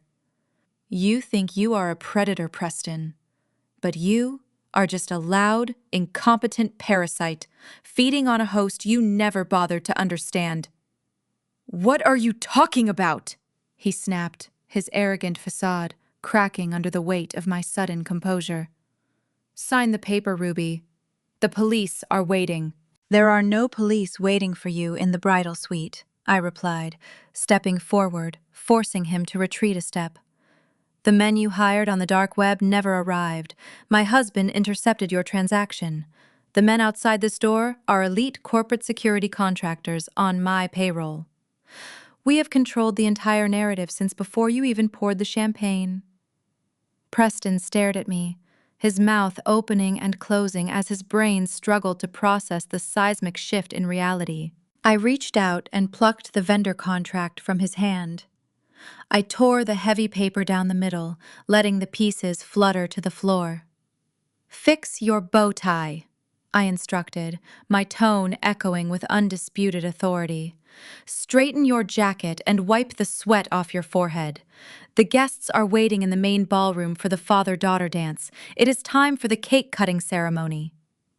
He stood, paralyzed, breathing heavily as the illusion of his grand victory disintegrated. "Come along, Preston," I said, turning toward the oak door. "You promised everyone a surprise. It is time to deliver." I walked out of the holding suite, leaving the torn vendor contract on the floor. The heavy oak doors clicked shut, sealing my brother inside his collapsing reality for a few more vital minutes. I navigated the dimly lit corridors of the Belmead plantation, making my way back toward the grand ballroom. The distant hum of affluent conversation grew louder with every step. I smoothed the pristine silk of my wedding dress, letting the mask of the radiant bride fall perfectly back into place. I stepped through the main archway, and the glittering spectacle of Tennessee high society washed over me. 300 guests sat at tables adorned with imported white magnolias and flickering crystal candelabras. Hospital network executives shared bottles of vintage wine with local politicians. The elite tier of the Nashville music industry mingled near the open bar, laughing and exchanging business cards. It was a flawless portrait of Southern wealth. I found Ethan standing near the edge of the polished wooden dance floor. His posture remained relaxed, but his eyes tracked the room with predatory focus. He held a sleek tablet resting casually against his side. A subtle nod confirmed our timeline was intact. The federal agents outside the gates were receiving the audio feed and preparing their breach. Inside the ballroom, the band concluded their set, laying down their instruments. The room quieted as the towering figure of my father approached the main microphone stand.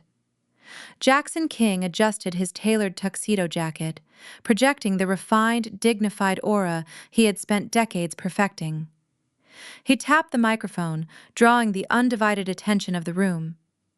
He raised a crystal flute of champagne, smiling warmly at the crowd. "Thank you all for gathering here tonight," Jackson began, his deep voice echoing through the state-of-the-art sound system. "We are here to celebrate the union of Ruby and Ethan. Marriage is a foundation, but as I look around this room, I am reminded of the true pillars of the King family legacy."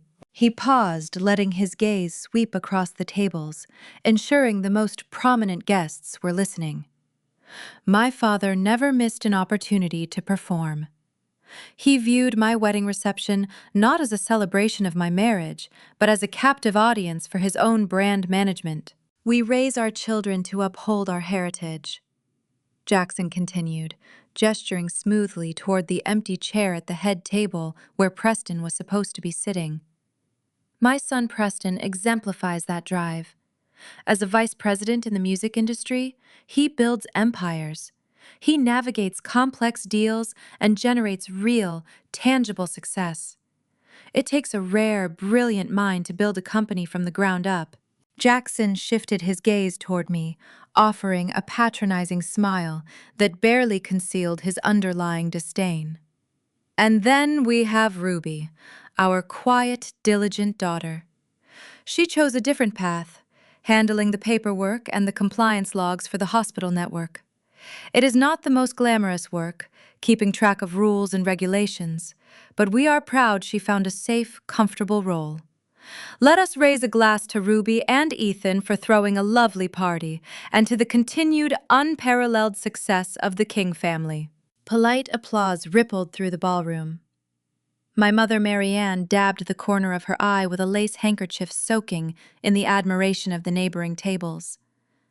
They were blindingly proud of their aristocratic illusion. They built a towering monument to their own ego using my stolen identity, and they expected me to applaud them for it. The lights in the ballroom began to dim, signaling the transition to the traditional father-daughter dance and the customary wedding slideshow. A towering 20-foot projector screen descended silently from the ceiling, unrolling against the far wall of the venue. The guests turned their chairs, expecting a heartwarming montage of childhood photographs set to a gentle acoustic melody. Ethan stepped forward, sliding his thumb across the glowing screen of his tablet. He bypassed the venue local network, slicing through their basic security firewalls in a matter of seconds. He established a direct, unyielding cyberlock on the audio-visual system, overriding the soundboard and the main projector feed. The expected acoustic melody never started. Instead, a sharp, jarring burst of static pierced the quiet ballroom, causing several guests to flinch. The projector flared to life, casting a harsh, blinding white light across the darkened room. The image that populated the 20-foot screen was not a nostalgic photograph of a smiling family. It was a stark, high-definition scan of a federal bankruptcy filing. The elite crowd fell into a confused silence. The document displayed Preston's full legal name and his corporate tax identification number, outlining a staggering trail of defaulted loans and liquidated assets. Before the audience could fully process the bizarre image, the slide shifted. A new document appeared, illuminating the ballroom. It was the founding deed for Apex Medical Solutions. The high-resolution scan zoomed in, isolating the bottom half of the page. My forged signature sat on the primary executive line. Right below it, glowing under the projector bulb, were the distinct, unmistakable notary seals of Jackson and Marianne King. Whispers erupted across the tables. The hospital board members sitting near the front row leaned forward, their eyes narrowing as they recognized the logistics vendor paperwork. They were seasoned executives who dealt in contracts daily.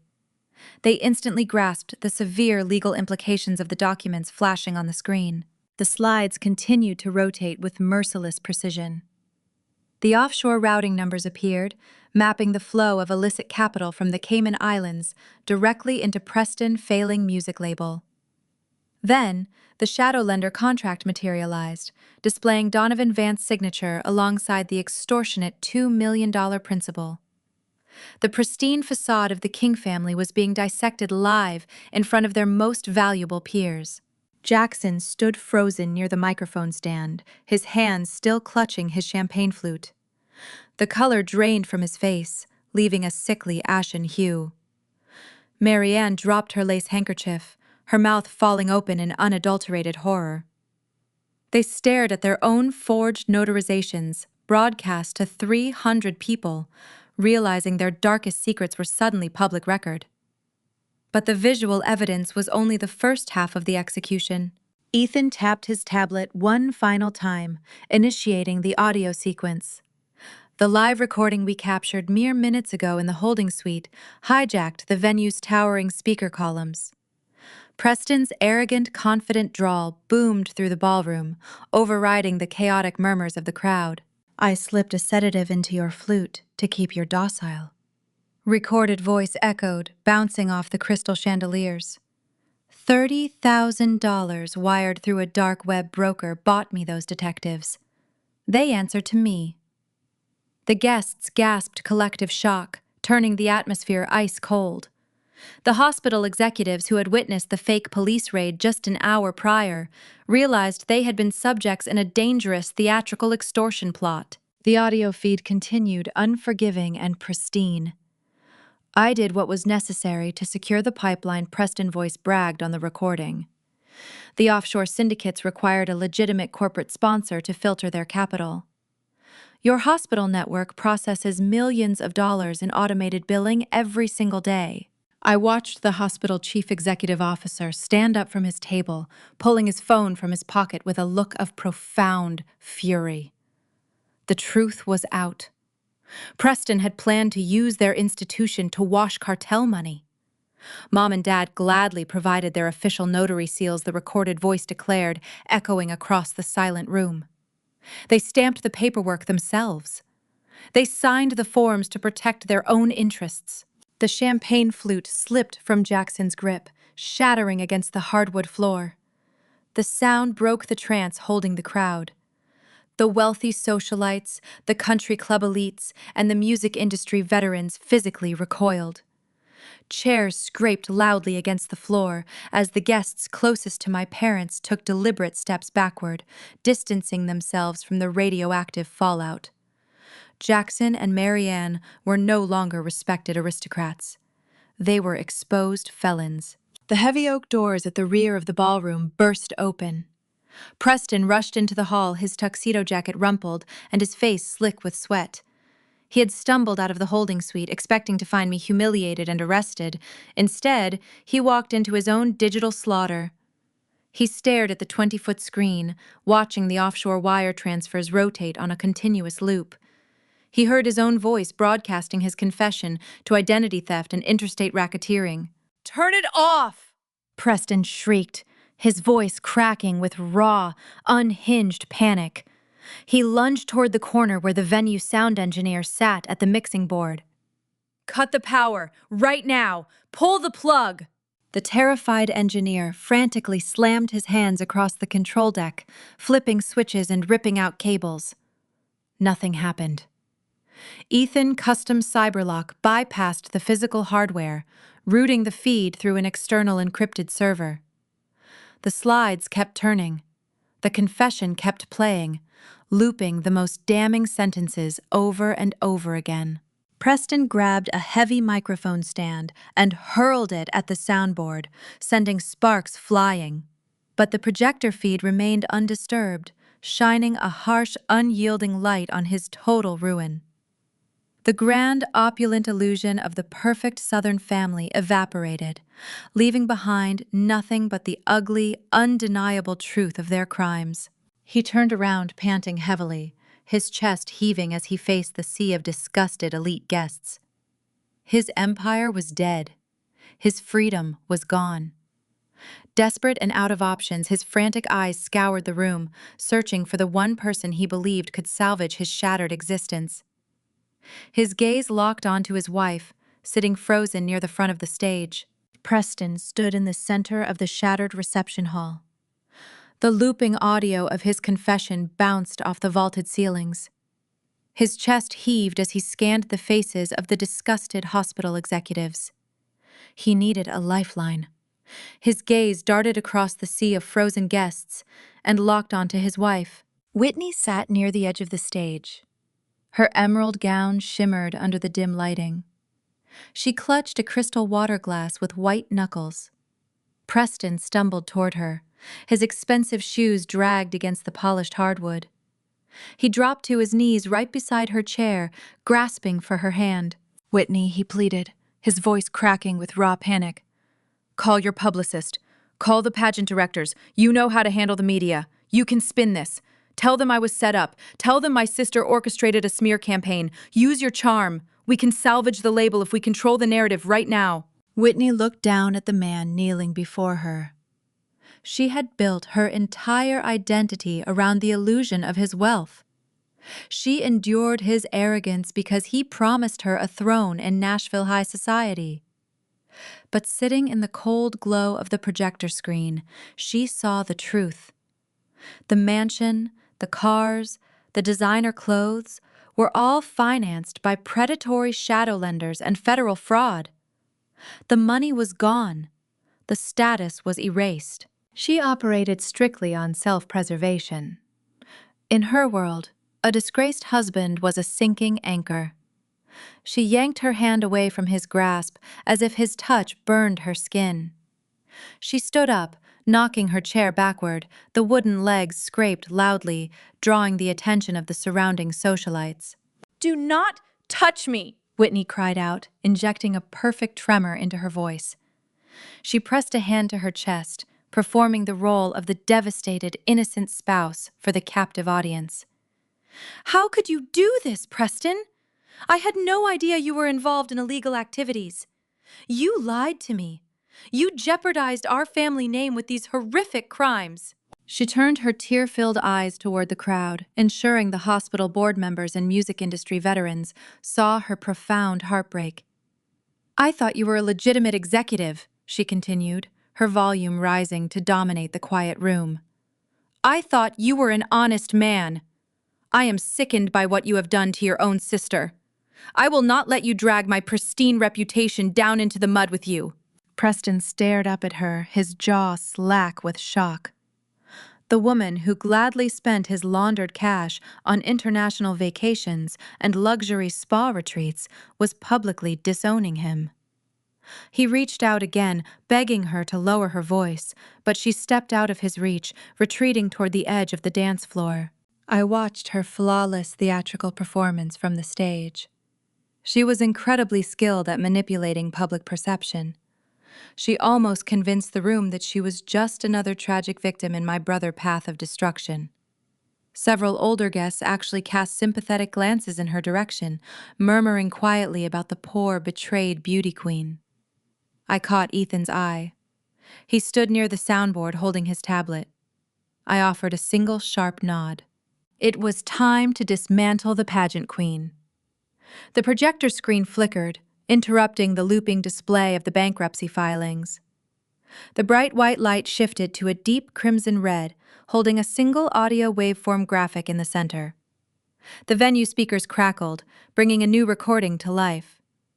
The pristine acoustics of the powder room echoed through the ballroom.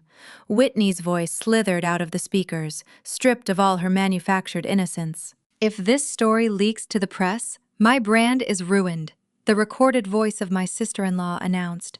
Her southern drawl sounded sharp and predatory, lacking any trace of the weeping victim she currently portrayed. "I want $500,000 wired into a private offshore account by tomorrow morning. You have the resources, Ruby." Whitney froze. The manufactured tears vanished from her cheeks, replaced by genuine, unadulterated terror. She spun around, staring at the towering screen, as her own extortion demand played for the entire Nashville elite. "If you refuse, I will walk out of this bathroom and go straight to the local society columnist." The audio continued, projecting her calculated blackmail across the silent reception hall. "I will spin a story about a toxic, abusive family dynamic where the cruel, wealthy corporate director frames her struggling brother out of pure spite. In the South, a weeping pageant queen always gets the benefit of the doubt." The collective gasp from the audience sucked the air out of the room. The sympathetic glances previously directed at Whitney morphed instantly into expressions of profound revulsion. The society matrons who had just pitied her now stared at her with open disgust. She had broken the ultimate cardinal rule of their affluent circles. She got caught attempting a clumsy, low-class shakedown. I stepped down from the elevated stage, my silk gown gliding smoothly over the stairs. I walked directly toward the center of the dance floor, inserting myself into the rapidly expanding circle of isolation surrounding Whitney and Preston. "You assume the benefit of the doubt applies to extortionists," I said, projecting my voice so every guest could hear the final verdict. "You thought you could leverage my career to secure a silent exit. You demanded $500,000 to keep a federal crime hidden. You did not want justice, Whitney. You just wanted a payout." Whitney opened her mouth, struggling to form a defense, but the words died in her throat. She looked at the faces of her wealthy peers, realizing her social currency was permanently bankrupt. "You claimed your endorsements and your charity board seats would evaporate if the truth came out," I continued, stopping, a few feet away from her trembling figure. "You were correct. 10 minutes ago, I instructed my compliance team to forward the raw audio file of your blackmail attempt directly to the executive directors of the Southern Pageant Coalition. I also sent copies to the chairwomen of your 3 favorite philanthropic foundations." Her breath hitched, a choked sound escaping her lips. The pageant board was her sole source of independent income and societal influence. It was the only identity she possessed outside of her marriage. "They prioritize integrity above all else," I reminded her, maintaining a cold, clinical tone. "They do not employ individuals caught on tape attempting to extort corporate executives. Your contracts are terminated. Your brand is erased. You have nothing left to protect." Stripped of her leverage and her dignity, Whitney realized she was standing in the epicenter of a radioactive blast zone. She had no money, no career, and no friends remaining in the room. She looked down at Preston, who was still kneeling on the hardwood floor, staring blankly at the destruction of his marriage. She reached for her left hand, grabbing the flawless 3-carat diamond ring Preston bought using stolen offshore capital. She yanked the platinum band over her knuckle, scraping her skin in her frantic haste. "I am done," she hissed, throwing the heavy ring directly at his chest. The diamond bounced off his crumpled tuxedo shirt and hit the floor. The sharp metallic clatter echoed in the quiet ballroom, rolling away into the shadows. Whitney did not look back. She gathered the flowing skirt of her emerald gown and sprinted toward the main exit, pushing past the silent catering staff. The heavy oak doors swung shut behind her, leaving Preston entirely abandoned. My brother knelt alone on the polished wood. The music industry executives had turned their backs. His parents were paralyzed by their own impending ruin. His wife had deserted him. The golden child was finally stripped of every single enabler who had sheltered him from reality. I looked down at his pathetic, shivering form. The social and interpersonal executions were complete. He was isolated and humiliated. But the punishment was not yet finished. The structural foundation of their aristocratic facade still remained intact, and it was time to tear the plantation down to the ground. I turned away from my kneeling brother and walked back toward the stage, my heels clicking in a slow, steady rhythm. I picked up the microphone from the stand, resting my gaze upon Jackson and Marianne. They stood near the dessert table, clutching each other in silent terror. It was time to discuss the real estate. I wrapped my fingers around the cool metal of the microphone. The soft hum of the amplifier resonated through the cavernous reception hall. Whitney leaving so abruptly created a vacuum of silence in her wake. Preston remained kneeling on the dance floor, a hollow shell of the arrogant executive who had toasted to my downfall just 2 hours prior. I directed my gaze past his shivering form, locking eyes with my parents. Jackson and Marianne King stood frozen near the towering floral displays. They looked like statues carved from pure terror. The Belmead Plantation estate we were currently standing inside served as the crown jewel of their fabricated aristocracy. My parents purchased this sprawling property 2 decades ago, draining their legitimate savings to buy their way into the upper echelons of Nashville high society. They hosted charity galas beneath these crystal chandeliers. They hosted political fundraisers on the manicured lawns. This building was not a home. It functioned as a fortress of ego. They valued the plaster and the hardwood far more than they ever valued their own daughter. "You built a beautiful stage tonight," I announced, my voice slicing through the heavy, humid air.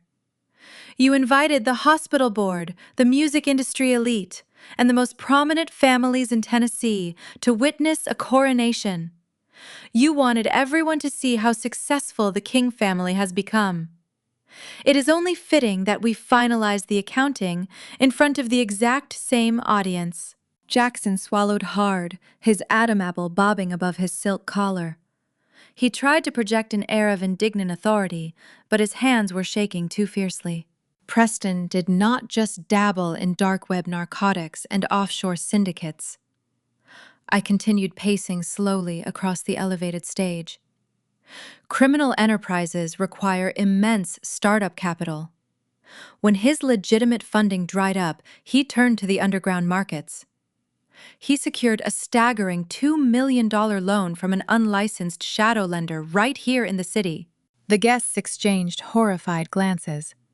A few of the older society matrons clutched their pearls, scandalized by the mere mention of underworld financing within their pristine social circle. "Shadow lenders do not operate on good faith," I stated, keeping my tone clinical and detached. "They require ironclad collateral. Preston needed an asset valuable enough to secure the principal. Since his music label is an empty shell, he offered the only tangible asset the King family possesses. He leveraged this exact historic estate." Marianne let out a choked gasp. She turned to Jackson, her eyes wide with frantic confusion.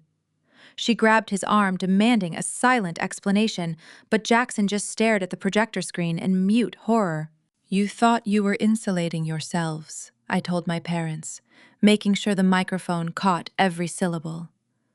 You eagerly notarized the shell company deeds, assuming that creating a fake corporate entity would shield your personal assets from federal scrutiny. You believed you were outsmarting the system by helping your son wash dirty capital. But you failed to understand the nature of the parasite you raised. I tapped the screen of Ethan's tablet, triggering the next slide. A highly detailed scan of a promissory note appeared on the 20-foot display. Preston did not just forge my signature on the healthcare compliance documents I revealed. He forged both of your signatures on the shadow loan collateral agreements. He legally bound this entire plantation, your retirement accounts, and your personal equity directly to a $2 million underworld debt. He made you fully liable for his criminal enterprise. Preston buried his face in his hands, weeping softly on the dance floor. He had sold out his own parents to save his skin, and now the entire room was looking at the undeniable proof. The lender Preston borrowed from crashed this wedding earlier tonight. I continued, letting the information wash over the terrified crowd. He came to collect his payment, but he will not be knocking on your door tomorrow morning. He does not own your debt anymore. 7 days ago, my anonymous corporate holding firm purchased the entire portfolio at a premium. The transaction is verified and finalized. I am the sole creditor. I reached into a concealed pocket sewn into the folds of my silk wedding gown. I retrieved a thick stack of folded legal documents, printed on heavy stock paper and stamped with the official seal of the Davidson County Recorder. I walked down the steps of the stage, moving gracefully toward my parents. The guests parted like the Red Sea, eager to distance themselves from the radioactive fallout. I stopped 2 feet away from Jackson. I held the documents out. He refused to raise his hand, and his eyes darting frantically around the room, searching for a sympathetic face. There were none. The wealthy elite despised nothing more than a bad investment, and the King family had just been exposed as the worst investment in Nashville. I let the papers flutter to the polished hardwood floor, landing right at his expensive leather shoes. Those are formal notices of immediate default and foreclosure, I explained, my voice echoing over the speakers. Standard mortgages offer a 30-day grace period for delinquent payments. However, because this specific loan was secured through documented federal wire fraud and forged signatures, every single consumer protection statute is legally voided. The acceleration clause is active. The principal is due in full, effective immediately. You do not have $2 million, I stated, delivering the final verdict. You are entirely bankrupt. The deed to this estate now reverts to my holding company. You have exactly 24 hours to pack whatever personal belongings you can carry and vacate the premises.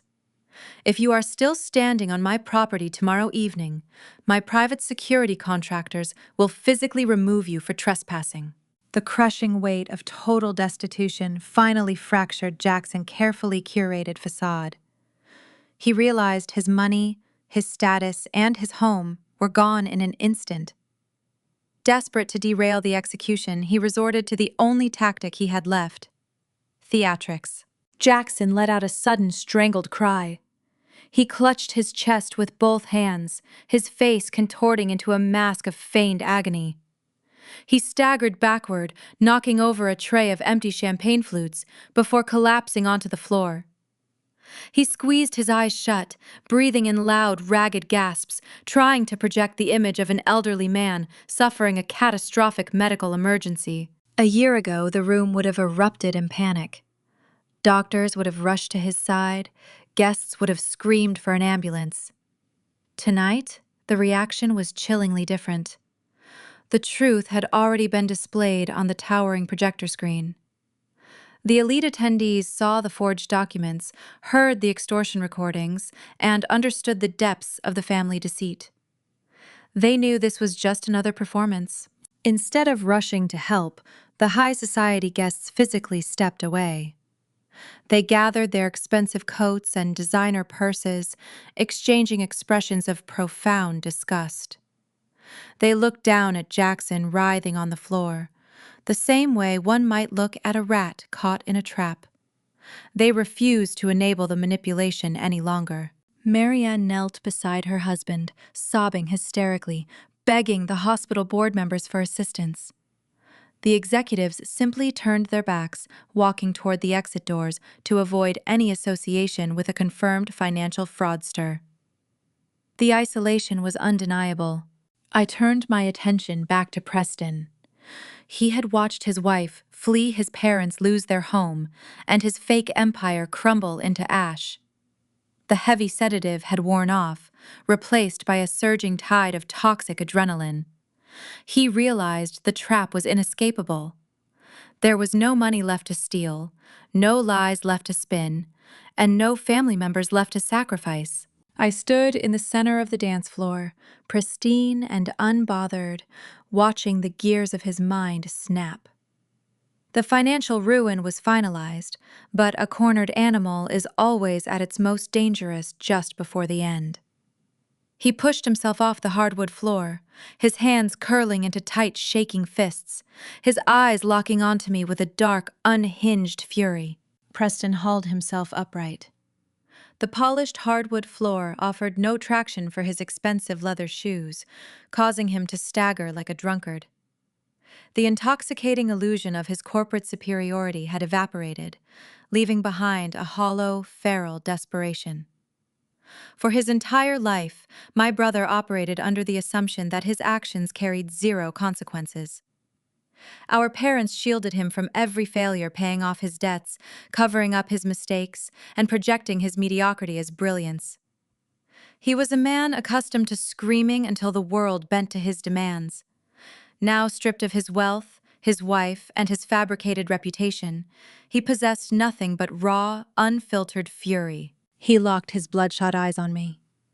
The veins in his neck bulged against his wrinkled silk collar. A low, guttural roar tore through his throat, echoing off the crystal chandeliers above us. It was not the sound of a sophisticated music executive.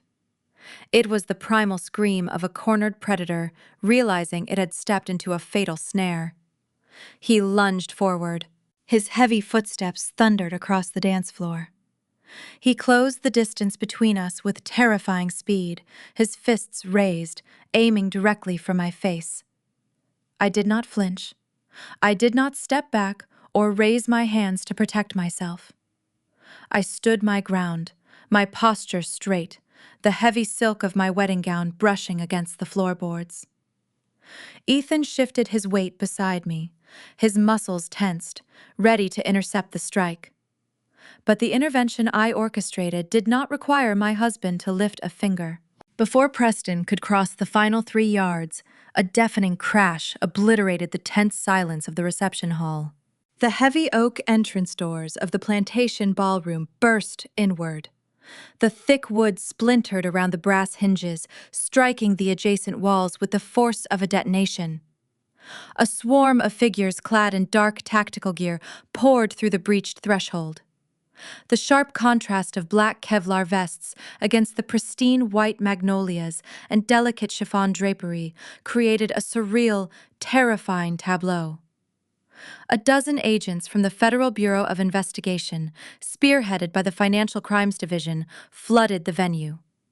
They moved with a synchronized, overwhelming precision that reduced the opulent gathering to a mere backdrop for federal justice. "Federal agents, nobody move. Stay exactly where you are." The commanding shout ripped through the room, paralyzing the elite Nashville guests in their tracks. Preston froze, mid-stride, his raised fist hanging suspended in the air. The blind rage driving his assault dissolved into pure, unadulterated terror as he registered the tactical unit sweeping across the floor. He tried to pivot desperately, searching for an escape route toward the catering kitchens, but his hesitation cost him his only narrow window of opportunity. 2 heavily armored agents intercepted his path, hitting him with the force of a freight train. The impact lifted my brother entirely off his feet. His trajectory shifted wildly, sending him hurtling backward toward the edge of the stage. He did not hit the floor. He crashed directly into the towering 6-tier wedding cake. The collision was spectacular. The elaborate confection, a masterpiece of cascading sugar flowers and pristine vanilla fondant, had stood all evening as the ultimate symbol of Southern aristocratic perfection. It was a monument to the flawless image my family fought so hard to project. Preston collided with the display table, shattering the wooden legs and bringing the entire magnificent structure down on top of himself. Layers of dense, cake-thick buttercream frosting and shattered crystal serving plates rained over his expensive tuxedo. He hit the ground hard, buried beneath the ruined dessert. The visual poetry of the moment was undeniable.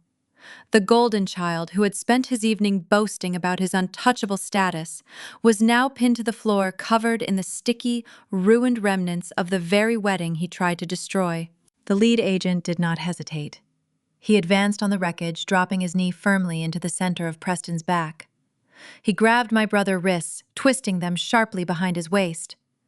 The cold, definitive click of steel handcuffs locking into place echoed clearly over the stunned silence of the room. "Preston King, the agent," announced his authoritative voice, carrying across the ballroom.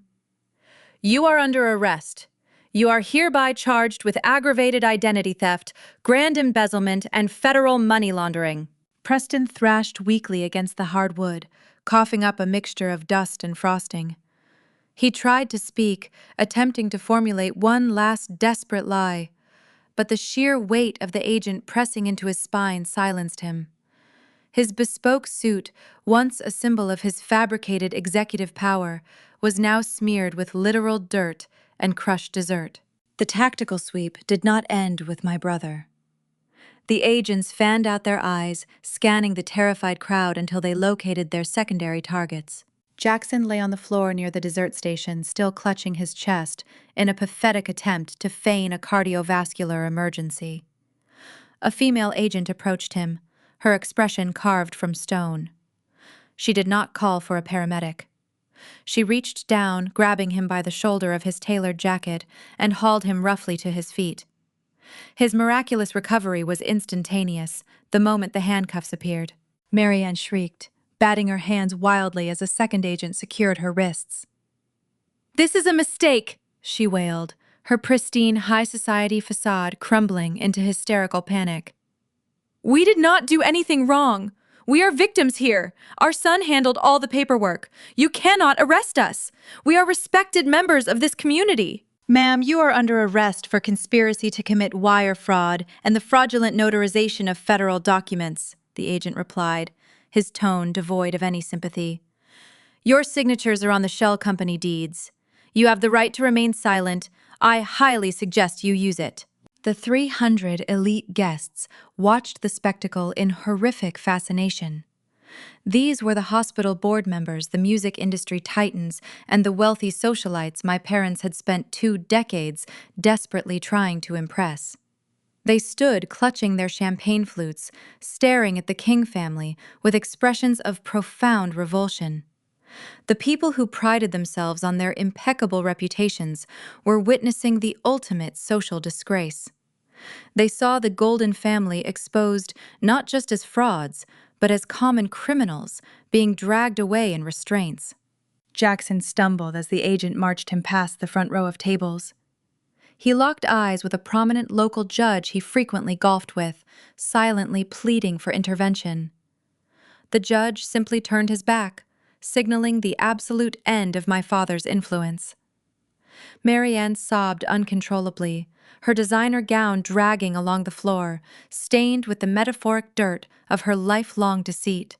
The agents hauled Preston upright, marching him toward the shattered oak doors. He looked like a broken, defeated animal. The icing from the ruined cake clung to his hair and smeared across his face. As they dragged him past my table, he lifted his head, his hollow eyes meeting mine one final time. There was no rage left in his expression. There was only the terrifying realization that he had underestimated the wrong woman. I did not offer him a parting insult. I did not smile or gloat. I maintained the cold, detached gaze of a forensic auditor watching a discarded file being carried to the shredder. He wanted to ruin my life to secure his throne, and in return, I handed him a federal prison sentence. The heavy doors swung shut behind the tactical unit, sealing the fate of the King family. The flashing red and blue lights from the convoy of federal vehicles illuminated the stained glass windows of the plantation, casting long, fractured shadows across the silent ballroom. The inescapable grip of federal justice had finally closed around them, leaving their fake empire in ashes.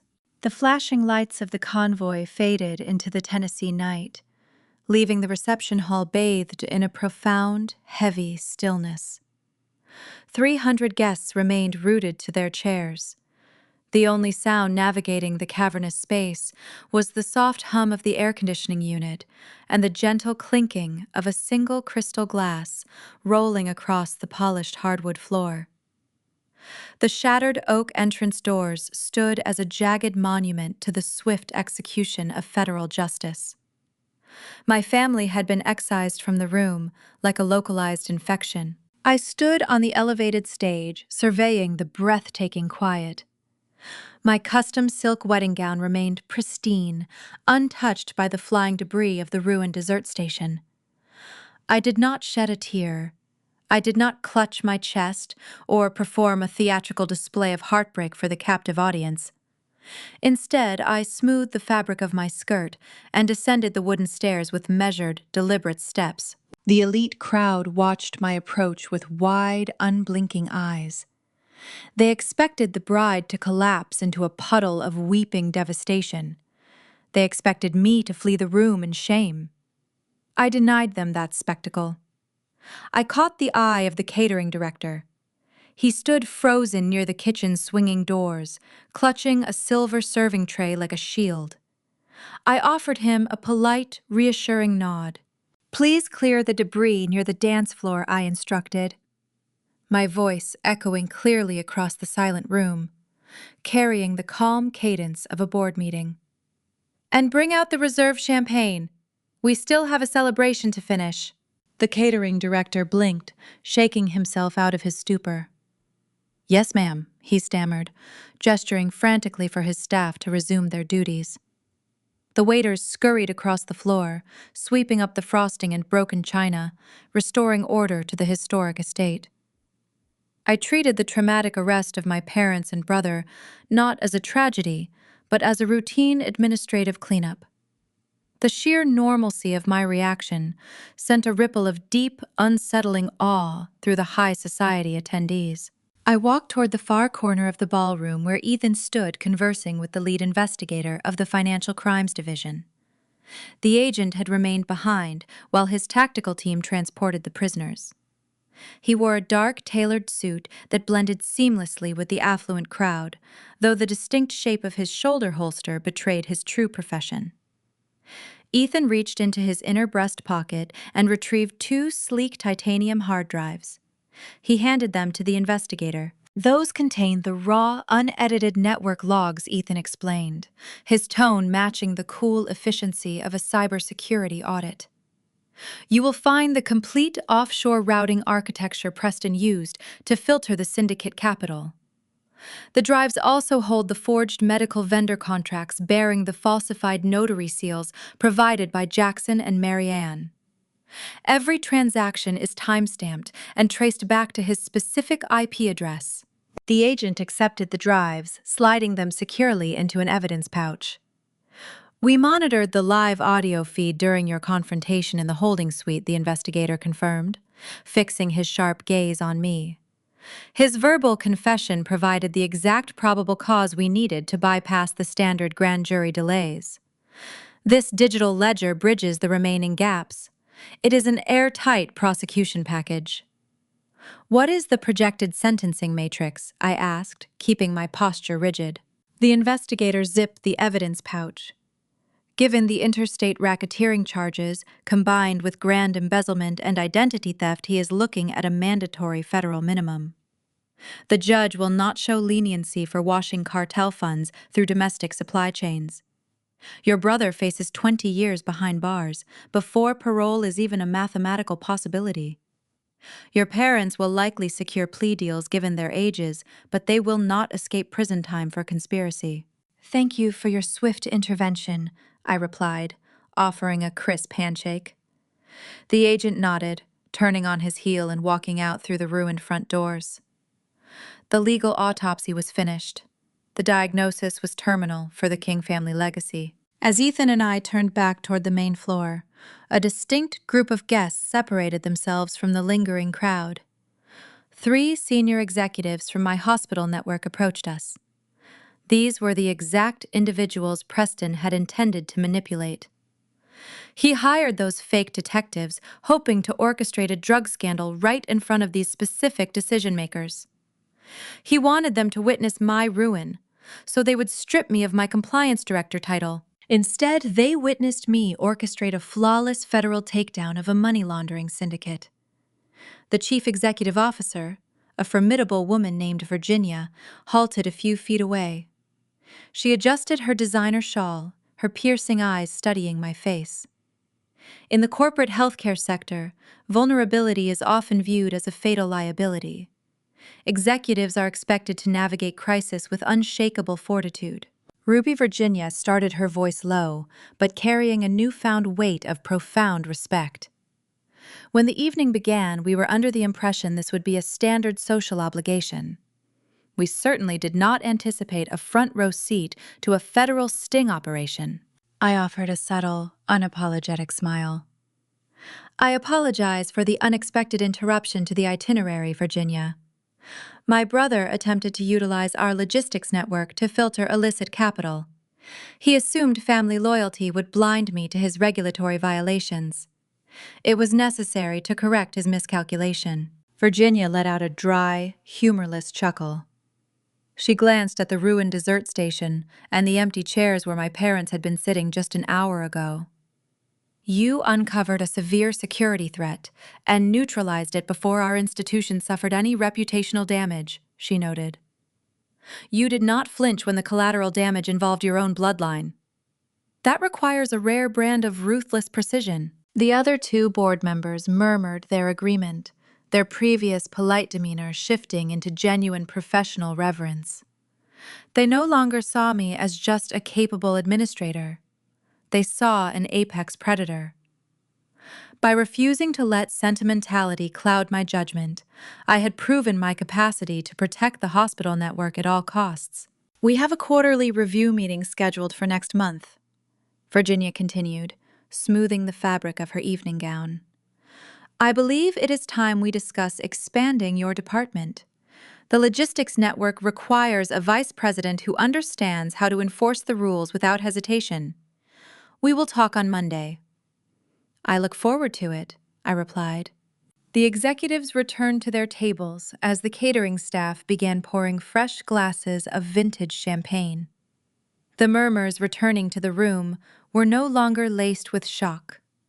The affluent crowd was recalibrating, buzzing with the thrilling realization that they had just watched a new power dynamic cement itself into the bedrock of Nashville elite society.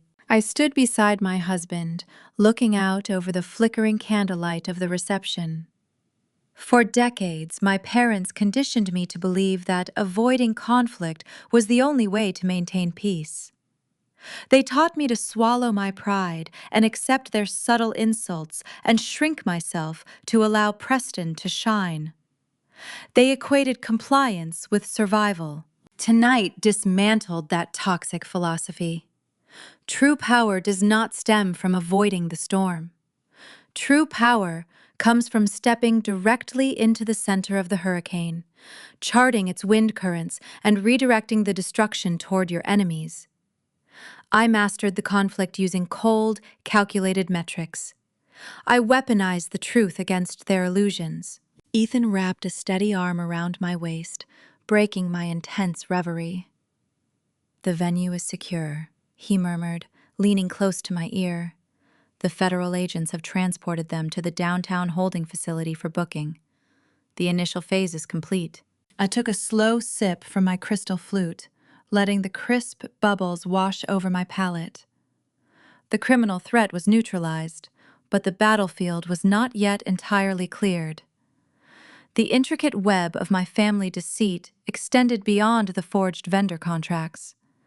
The shadow lender Donovan Vance had quietly slipped out the back exit during the chaotic raid, but his presence left a lingering complication. The historic plantation estate we were currently standing in still harbored the remnants of their fabricated lives. I had served Jackson and Marianne with formal notices of default, presenting the paperwork in front of the entire assembly. I purchased the $2 million underworld debt, elevating myself to their sole creditor. The acceleration clause was activated, terminating all standard consumer protections. The law dictated they had 24 hours to vacate the premises. The music resumed, a soft jazz melody drifting over the remaining guests. The celebration continued around us, but my mind was already advancing to the next logistical hurdle. The arrests removed my family from the party, but the physical extraction of their belongings and their ultimate eviction from the property required execution. My parents were out of the picture for tonight, but the federal magistrate would likely grant them temporary bail pending their formal arraignment. They would return to this sprawling estate by tomorrow morning, expecting to find refuge within its towering white columns. They would likely attempt to barricade themselves inside, clinging desperately to the final shreds of their aristocratic dignity. I set my empty champagne flute down on a passing silver tray. The wedding reception was a triumph, but the war required one final definitive maneuver. I needed to ensure the eviction mandate was enforced with the same surgical precision as the federal raid. The sun would rise over Tennessee in a few short hours, and my private security forces needed their final instructions to secure the perimeter. The time for celebrating was over. The physical removal of their illusion was about to begin. 48 hours later, the morning sun cast long, golden shadows across the manicured lawns of the Belmead plantation.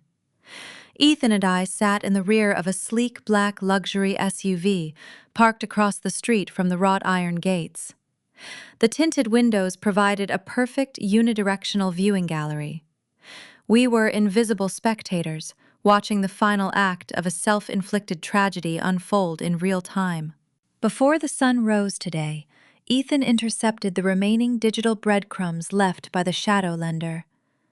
Donovan proved his keen survival instincts by vanishing into the Nashville underground. He recognized the impending federal sweep the moment the tactical units breached our wedding reception. Men who operate illicit loan syndicates do not linger when the authorities begin seizing offshore accounts. Donovan severed his ties, abandoned his dummy corporations, and erased his digital footprint.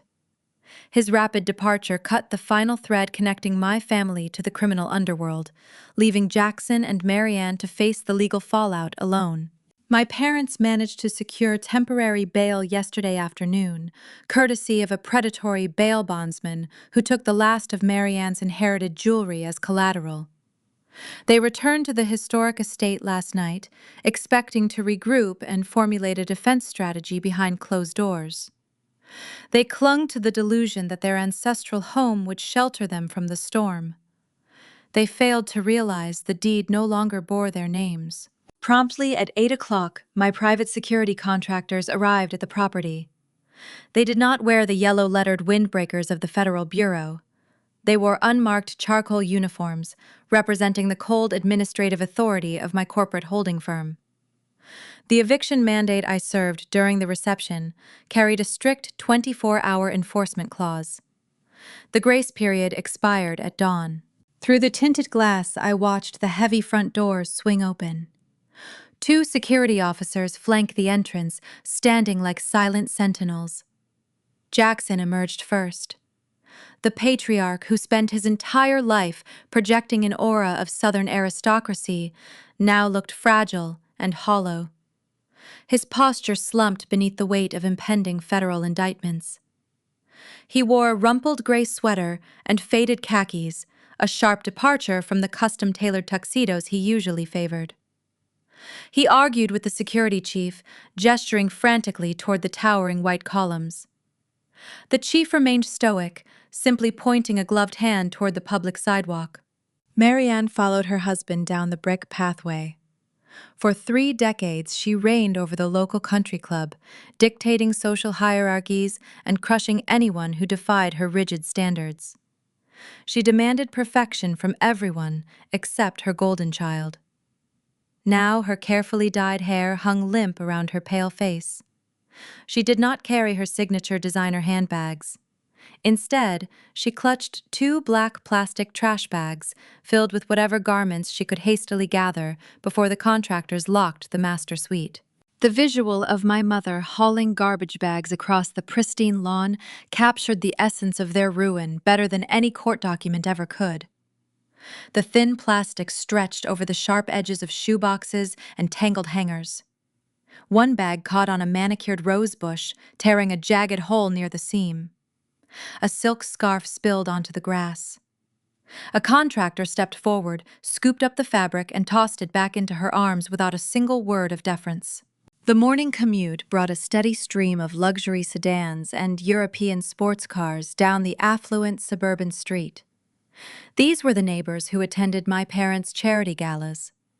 These were the same people who drank vintage wine in the plantation courtyard just a week prior. As they drove past the unfolding spectacle, they did not hit the brakes. They did not roll down their windows to offer assistance or sympathy. They averted their eyes, staring straight ahead. A woman walking a purebred poodle on the opposite sidewalk crossed the street to avoid walking near the wrought iron gates. The social ostracization was palpable. In this specific tier of Tennessee society, losing your wealth is considered a misfortune, but getting indicted for fraud is an unforgivable sin. The neighbors recognized the private security uniforms. They saw the trash bags. They understood the King family had been permanently exiled from their exclusive ecosystem. The silence from their former peers cut deeper than the verbal insults Preston used to hurl at me. Inside the cabin, Ethan rested his hand over mine, his thumb tracing the smooth band of my wedding ring. He did not offer unnecessary commentary. He understood the profound necessity of bearing witness to this moment. We watched Jackson pull a cell phone from his pocket, dialing number after number. He paced the concrete curb, holding the device to his ear. I knew exactly who he was trying to call. He was reaching out to his high-powered golf partners, his old college fraternity brothers, and the local politicians he once funded. Every single call went straight to voicemail. Jackson lowered the phone, his shoulders shaking, as the reality of his total isolation crystallized. He turned to Mary Ann, offering a helpless shrug. She dropped her plastic bags onto the pavement, sinking down to sit right on the dirty curb. She buried her face in her hands, sobbing into her palms. The grand illusion they maintained for 30 years lay shattered on the asphalt. A brief impulse flickered in my mind to lower the tinted window. A part of my former self, the younger sister who endured decades of their gaslighting, wanted to call out their names.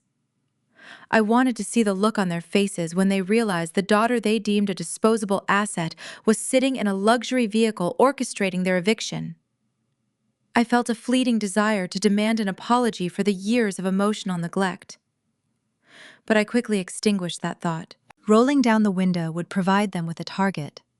It would give them an opportunity to beg, plead, or hurl desperate insults. It would acknowledge their existence. I realized the most devastating punishment I could inflict was total irrelevance. By remaining invisible behind the dark glass, I denied them closure. I reduced them to anonymous strangers sitting on a suburban sidewalk. They spent my childhood treating me like a ghost, and today I returned the favor. The security chief pulled a heavy steel chain through the ornate handles of the wrought iron gates. A thick brass padlock snapped shut, echoing sharply in the crisp morning air. A contractor affixed a stark white notice to the metal bars, declaring the property under the legal ownership of my corporate holding firm. The transition of power was sealed. The plantation no longer belonged to the King dynasty. It was simply another acquired asset in my expanding portfolio, ready to be liquidated and erased from my history. I turned away from the window, facing forward in the plush leather seat. The chapter was closed. The toxicity that defined my early life had been surgically excised. I looked at Ethan, offering a small, genuine smile. The tension that lived in the back of my neck for the past year had dissolved, leaving behind a profound lightness. The air inside the vehicle felt clean, unburdened by the suffocating expectations of Southern propriety. "You ready to go?" Ethan asked, his voice a quiet anchor in the quiet cabin. I nodded, pressing the intercom button connecting to the driver compartment. "Take us to the private terminal," I instructed. The engine hummed to life, the smooth acceleration pulling us away from the curb. I did not look back in the rearview mirror. I left Jackson and Marianne sitting in the dirt, surrounded by their garbage bags, watching the taillights of my vehicle fade into the distance. Their reign over Nashville elite circles concluded with a whimper on the edge of the street they once ruled. As we navigated the highway toward the airport, my phone chimed with a breaking news alert. The local media had just released the preliminary indictment details regarding a prominent music executive. The digital headline promised a deep dive into the crumbling facade of his offshore syndicates. The fallout was spreading from the local sphere into the national spotlight, promising a long, chaotic trial for my brother. We were heading toward our honeymoon, but the shockwaves of the federal sting were just beginning to crest across the city, setting the stage for the final verdict. The tires of our black SUV kissed the pristine tarmac of the private aviation terminal. A sleek aerospace jet waited on the runway, its silver fuselage gleaming under the pale Tennessee morning sun. The flight attendant stood by the lowered stairs, offering a warm, professional smile as Ethan and I approached. We climbed into the cabin, leaving the humid southern air behind us. The interior smelled of polished mahogany and rich leather, a sanctuary designed for quiet elevation. I took my seat near the front, settling into the plush contour of the upholstery. The engines hummed to life, a steady, powerful vibration pushing us forward down the runway.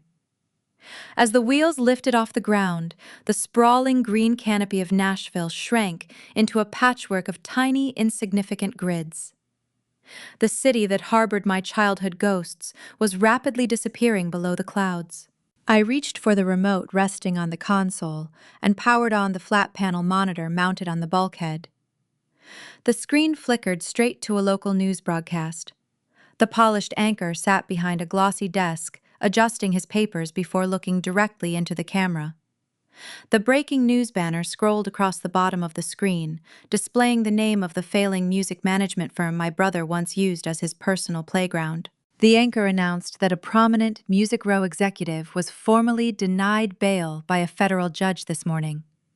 A mugshot of Preston flashed alongside the anchor. My brother looked unrecognizable. The custom-tailored suits and the arrogant swagger were gone, replaced by an orange-holding uniform and a hollow, terrified stare. The judge deemed him a severe flight risk, citing his deep connections to offshore money laundering syndicates and his unpaid debts to local shadow lenders. Preston would remain locked inside a maximum security federal detention center, awaiting a trial that carried a mandatory minimum sentence of 2 decades. He was trapped in a concrete cell, stripped of the golden boy narrative our parents spent 30 years cultivating. The broadcast seamlessly transitioned to the entertainment and local society segment. The reporter detailed the swift, brutal fallout surrounding his marriage. Whitney filed for emergency divorce less than 48 hours after the federal raid. She hired a ruthless media team, attempting to spin a narrative painting herself as a naive, trusting spouse who was deceived by a criminal mastermind. However, her desperate public relations campaign crashed before it ever left the ground. The reporter noted that an anonymous source forwarded a highly damaging audio recording to several pageant boards and charity organizations. The leaked audio featured Whitney demanding $500,000 in hush money. The resulting scandal instantly incinerated her remaining sponsorships. The Southern Pageant Coalition formally revoked her titles, severing all ties to preserve their own pristine reputation. She tried to abandon a sinking ship, but the current dragged her down into the exact same abyss. I muted the television, letting the images play in silence. The visual confirmation of their ruin provided a profound, satisfying closure. My parents were not spared from the wreckage. Jackson and Marianne were currently facing multiple counts of conspiracy and notary fraud. Without the historic plantation estate to leverage for exorbitant legal fees, they were forced to rely on overworked public defenders. The state froze their remaining bank accounts, rendering them destitute. They spent their entire lives judging the lower classes from the balcony of a country club. Now they were forced to navigate a legal system designed to crush people without resources. The irony was a perfect, flawless circle. Ethan reached across the center console, resting his hand gently over mine. He did not ask if I felt guilty. He knew the depth of the betrayal I survived, and he understood the immense courage required to sever the infected branch of a family tree. We sat in companionable silence, watching the altimeter climb higher into the stratosphere. Growing up in the South, you are conditioned to uphold certain unbreakable social contracts. Southern hospitality dictates that you smile through the pain. Protestant values insist upon endless forgiveness, regardless of the transgression. You are taught to sweep abuse under the rug to protect the ancestral legacy. The culture demands that you sacrifice your own mental health to maintain the fragile ego of the patriarch or the golden child. For years, I played my assigned role. I absorbed their subtle insults, I managed their logistical messes, and I accepted my position as the invisible foundation holding up their grand illusions.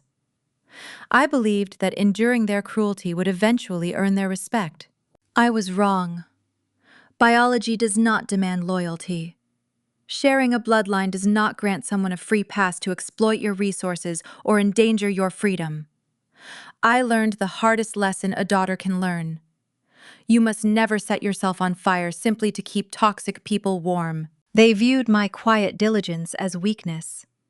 They mistook my compliance for subservience. When Preston decided to orchestrate a fake narcotics scandal to steal my healthcare logistics contract, he assumed I would panic and fold under the pressure.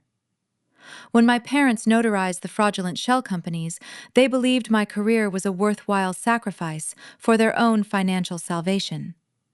They thought they were dealing with a frightened subordinate. They failed to realize that the crucible of their abuse forged something entirely different. They created an apex predator. The years I spent working in the shadows, analyzing compliance logs, and tracking hidden liabilities equipped me with the exact skill set needed to dismantle them. I did not fight them with loud arguments or emotional outbursts. I fought them with unyielding empirical data. I traced the offshore wire transfers I purchased the shadow debt, and I handed their criminal conspiracy to the federal authorities on a silver platter. I utilized cold, calculated precision to strip away their fake wealth and expose the rot decaying beneath their designer clothes. The flight attendant emerged from the galley carrying a silver tray adorned with 2 crystal flutes and a chilled bottle of premium champagne. She poured the sparkling liquid with practiced elegance, leaving the glasses on the polished mahogany table between us. I picked up my flute, holding the delicate crystal up to the sunlight streaming through the cabin window. The liquid caught the light, dancing with a pristine golden clarity. I thought back to the contaminated glass Preston handed me during his best man speech. He tried to poison my future, using a stolen stage. He raised a toast to my downfall, expecting me to swallow the bitter pill of his supremacy. I swapped the glasses. I rewrote the narrative. I walked out of the wreckage holding the keys to their kingdom while they were hauled away in federal restraints. Ethan raised his glass, meeting my gaze with a look of pure, unwavering partnership. We did not need to speak a toast. The victory was woven into the quiet, luxurious atmosphere of the cabin. We clinked our glasses together, the sharp, bright chime echoing over the hum of the jet engines. I took a slow, deliberate sip. The champagne tasted immaculate, clean, and untainted by deception. The heavy, suffocating chain of my toxic family was permanently shattered, left behind in a ruined ballroom in Tennessee. I leaned back into my seat, closing my eyes as the aircraft soared toward a limitless horizon. The war was over. The battlefield was cleared. For the first time in 32 years, I breathed in the crisp, untethered air of unbroken peace. The image of a shattered wedding cake, its pristine vanilla fondant crushed under the weight of a federal arrest, serves as a haunting metaphor for a family destroyed from the inside out. When we envision the traditional American family, we instinctively picture a haven of warmth, shared values, and mutual protection. It is supposed to be the bedrock of our society. But what happens when the architects of that haven, the parents, build their foundation on a bedrock of deceit, favoritism, and fragile egos? The story of Ruby King is not merely a tale of high-stakes corporate revenge. It is a tragic, glaring mirror held up to the darkest, most unspoken corners of modern parenting and familial duty. In the heart of the American cultural landscape particularly, where traditional values and Southern hospitality intertwine, there exists a rigid social fabric. We place an immense, often crushing pressure on the concept of success. The American dream promises that with hard work, anyone can achieve greatness. But this ethos is frequently corrupted into a shallow pursuit of status. For parents like Jackson and Marianne, the aesthetic of success became far more important than the substance of character. They traded the quiet, humble work of raising a family for the loud, hollow validation of country club memberships and elite social standing. In doing so, they lost sight of the most fundamental parenting value of all: equitable fairness. By designating their son as the golden child, these parents did not set him up for a prosperous life. They condemned him to a lifetime of perpetual delusion. In a desperate bid to maintain his image as a successful executive, they shielded him from the natural consequences of his own failures. A parent's primary responsibility is not to pave a frictionless golden road for their child, but to equip them with the moral and emotional resilience required to walk a difficult one. By constantly bailing him out, by validating his arrogance, and by viewing his superficial title as a reflection of their own worth, they taught him that honesty was merely a suggestion. They taught him that accountability was a burden meant only for lesser people. And what of the daughter? In a family structure devoid of genuine emotional awareness, the child who is overlooked, dismissed, or utilized merely as a tool for the favored sibling is forced to undergo a brutal metamorphosis. Traditional family responsibility dictates that parents protect all of their children with equal fervor. When parents abandon this sacred duty, they force the neglected child to forge her own armor. The transformation of a daughter into a cold, calculated apex predator is a direct, tragic byproduct of a home that lacked emotional safety. We look at her swift surgical execution of her family's fraudulent empire, and we feel a profound sense of justice. Yet underneath that satisfaction lies a deep, aching tragedy. No child should ever have to become a mastermind to survive the very people who brought her into the world. Her quiet resilience is a testament to her strength, but it stands as a damning indictment of the guides who were supposed to cherish her. The illusion of the perfect family operates like a narcotic. In communities where pristine reputations are prioritized over authentic human connection, the soul of the family inevitably decays. The parents in this narrative mortgage their own morality to maintain a hollow facade, smiling in the faces of their high society peers while secretly forging documents and enabling a criminal. True traditional values, the kind that actually sustain a lineage through generations, are rooted in radical honesty and vulnerable emotional awareness. It is the ability to look at your child and say, "You have failed, and there are consequences, but I love you enough to let you learn from this." Instead, they forgot that you cannot build a lasting legacy on a foundation of stolen equity and unearned pride. Long-term guidance requires parents to see their children for who they truly are, rather than for what they can do for the family's public image. It requires the immense courage to set firm boundaries. If the favorite son had been allowed to fail when he was 20, if he had been held accountable for his first minor transgressions, he might not have ended up staring down a 20-year federal prison sentence at 35. The greatest failure of the parents was not their sudden financial bankruptcy. It was their moral bankruptcy as mentors and protectors. They failed their son by giving him everything, and they failed their daughter by giving her nothing but the burden of their expectations. The echoes of this story resonate in so many homes across the country. We all know families hiding dark secrets behind manicured lawns and perfectly curated holiday cards. We all recognize the profound, silent pain of feeling unseen by the people who were supposed to know us best. If you find yourself reflecting on your own family dynamics, and if these stories of breaking generational curses and finding justice in the darkest places resonate with your soul, please make sure to follow Samantha Told Stories. We continuously explore the deep, often unspoken truths of survival and the human spirit, bringing you narratives that challenge, validate, and empower. As we look back at the wreckage of this broken family, we are forced to confront a deeply unsettling truth about the nature of love and duty. Conventional wisdom dictates that family is everything, that blood is thicker than water, and that we must always sacrifice our own comfort to protect our kin. Society relentlessly tells us that the ultimate act of love is unwavering, unconditional loyalty. But perhaps that is the greatest, most dangerous lie we have ever been sold. Sometimes, the most profound act of love a parent can commit is to step aside and let their child hit the unforgiving bottom.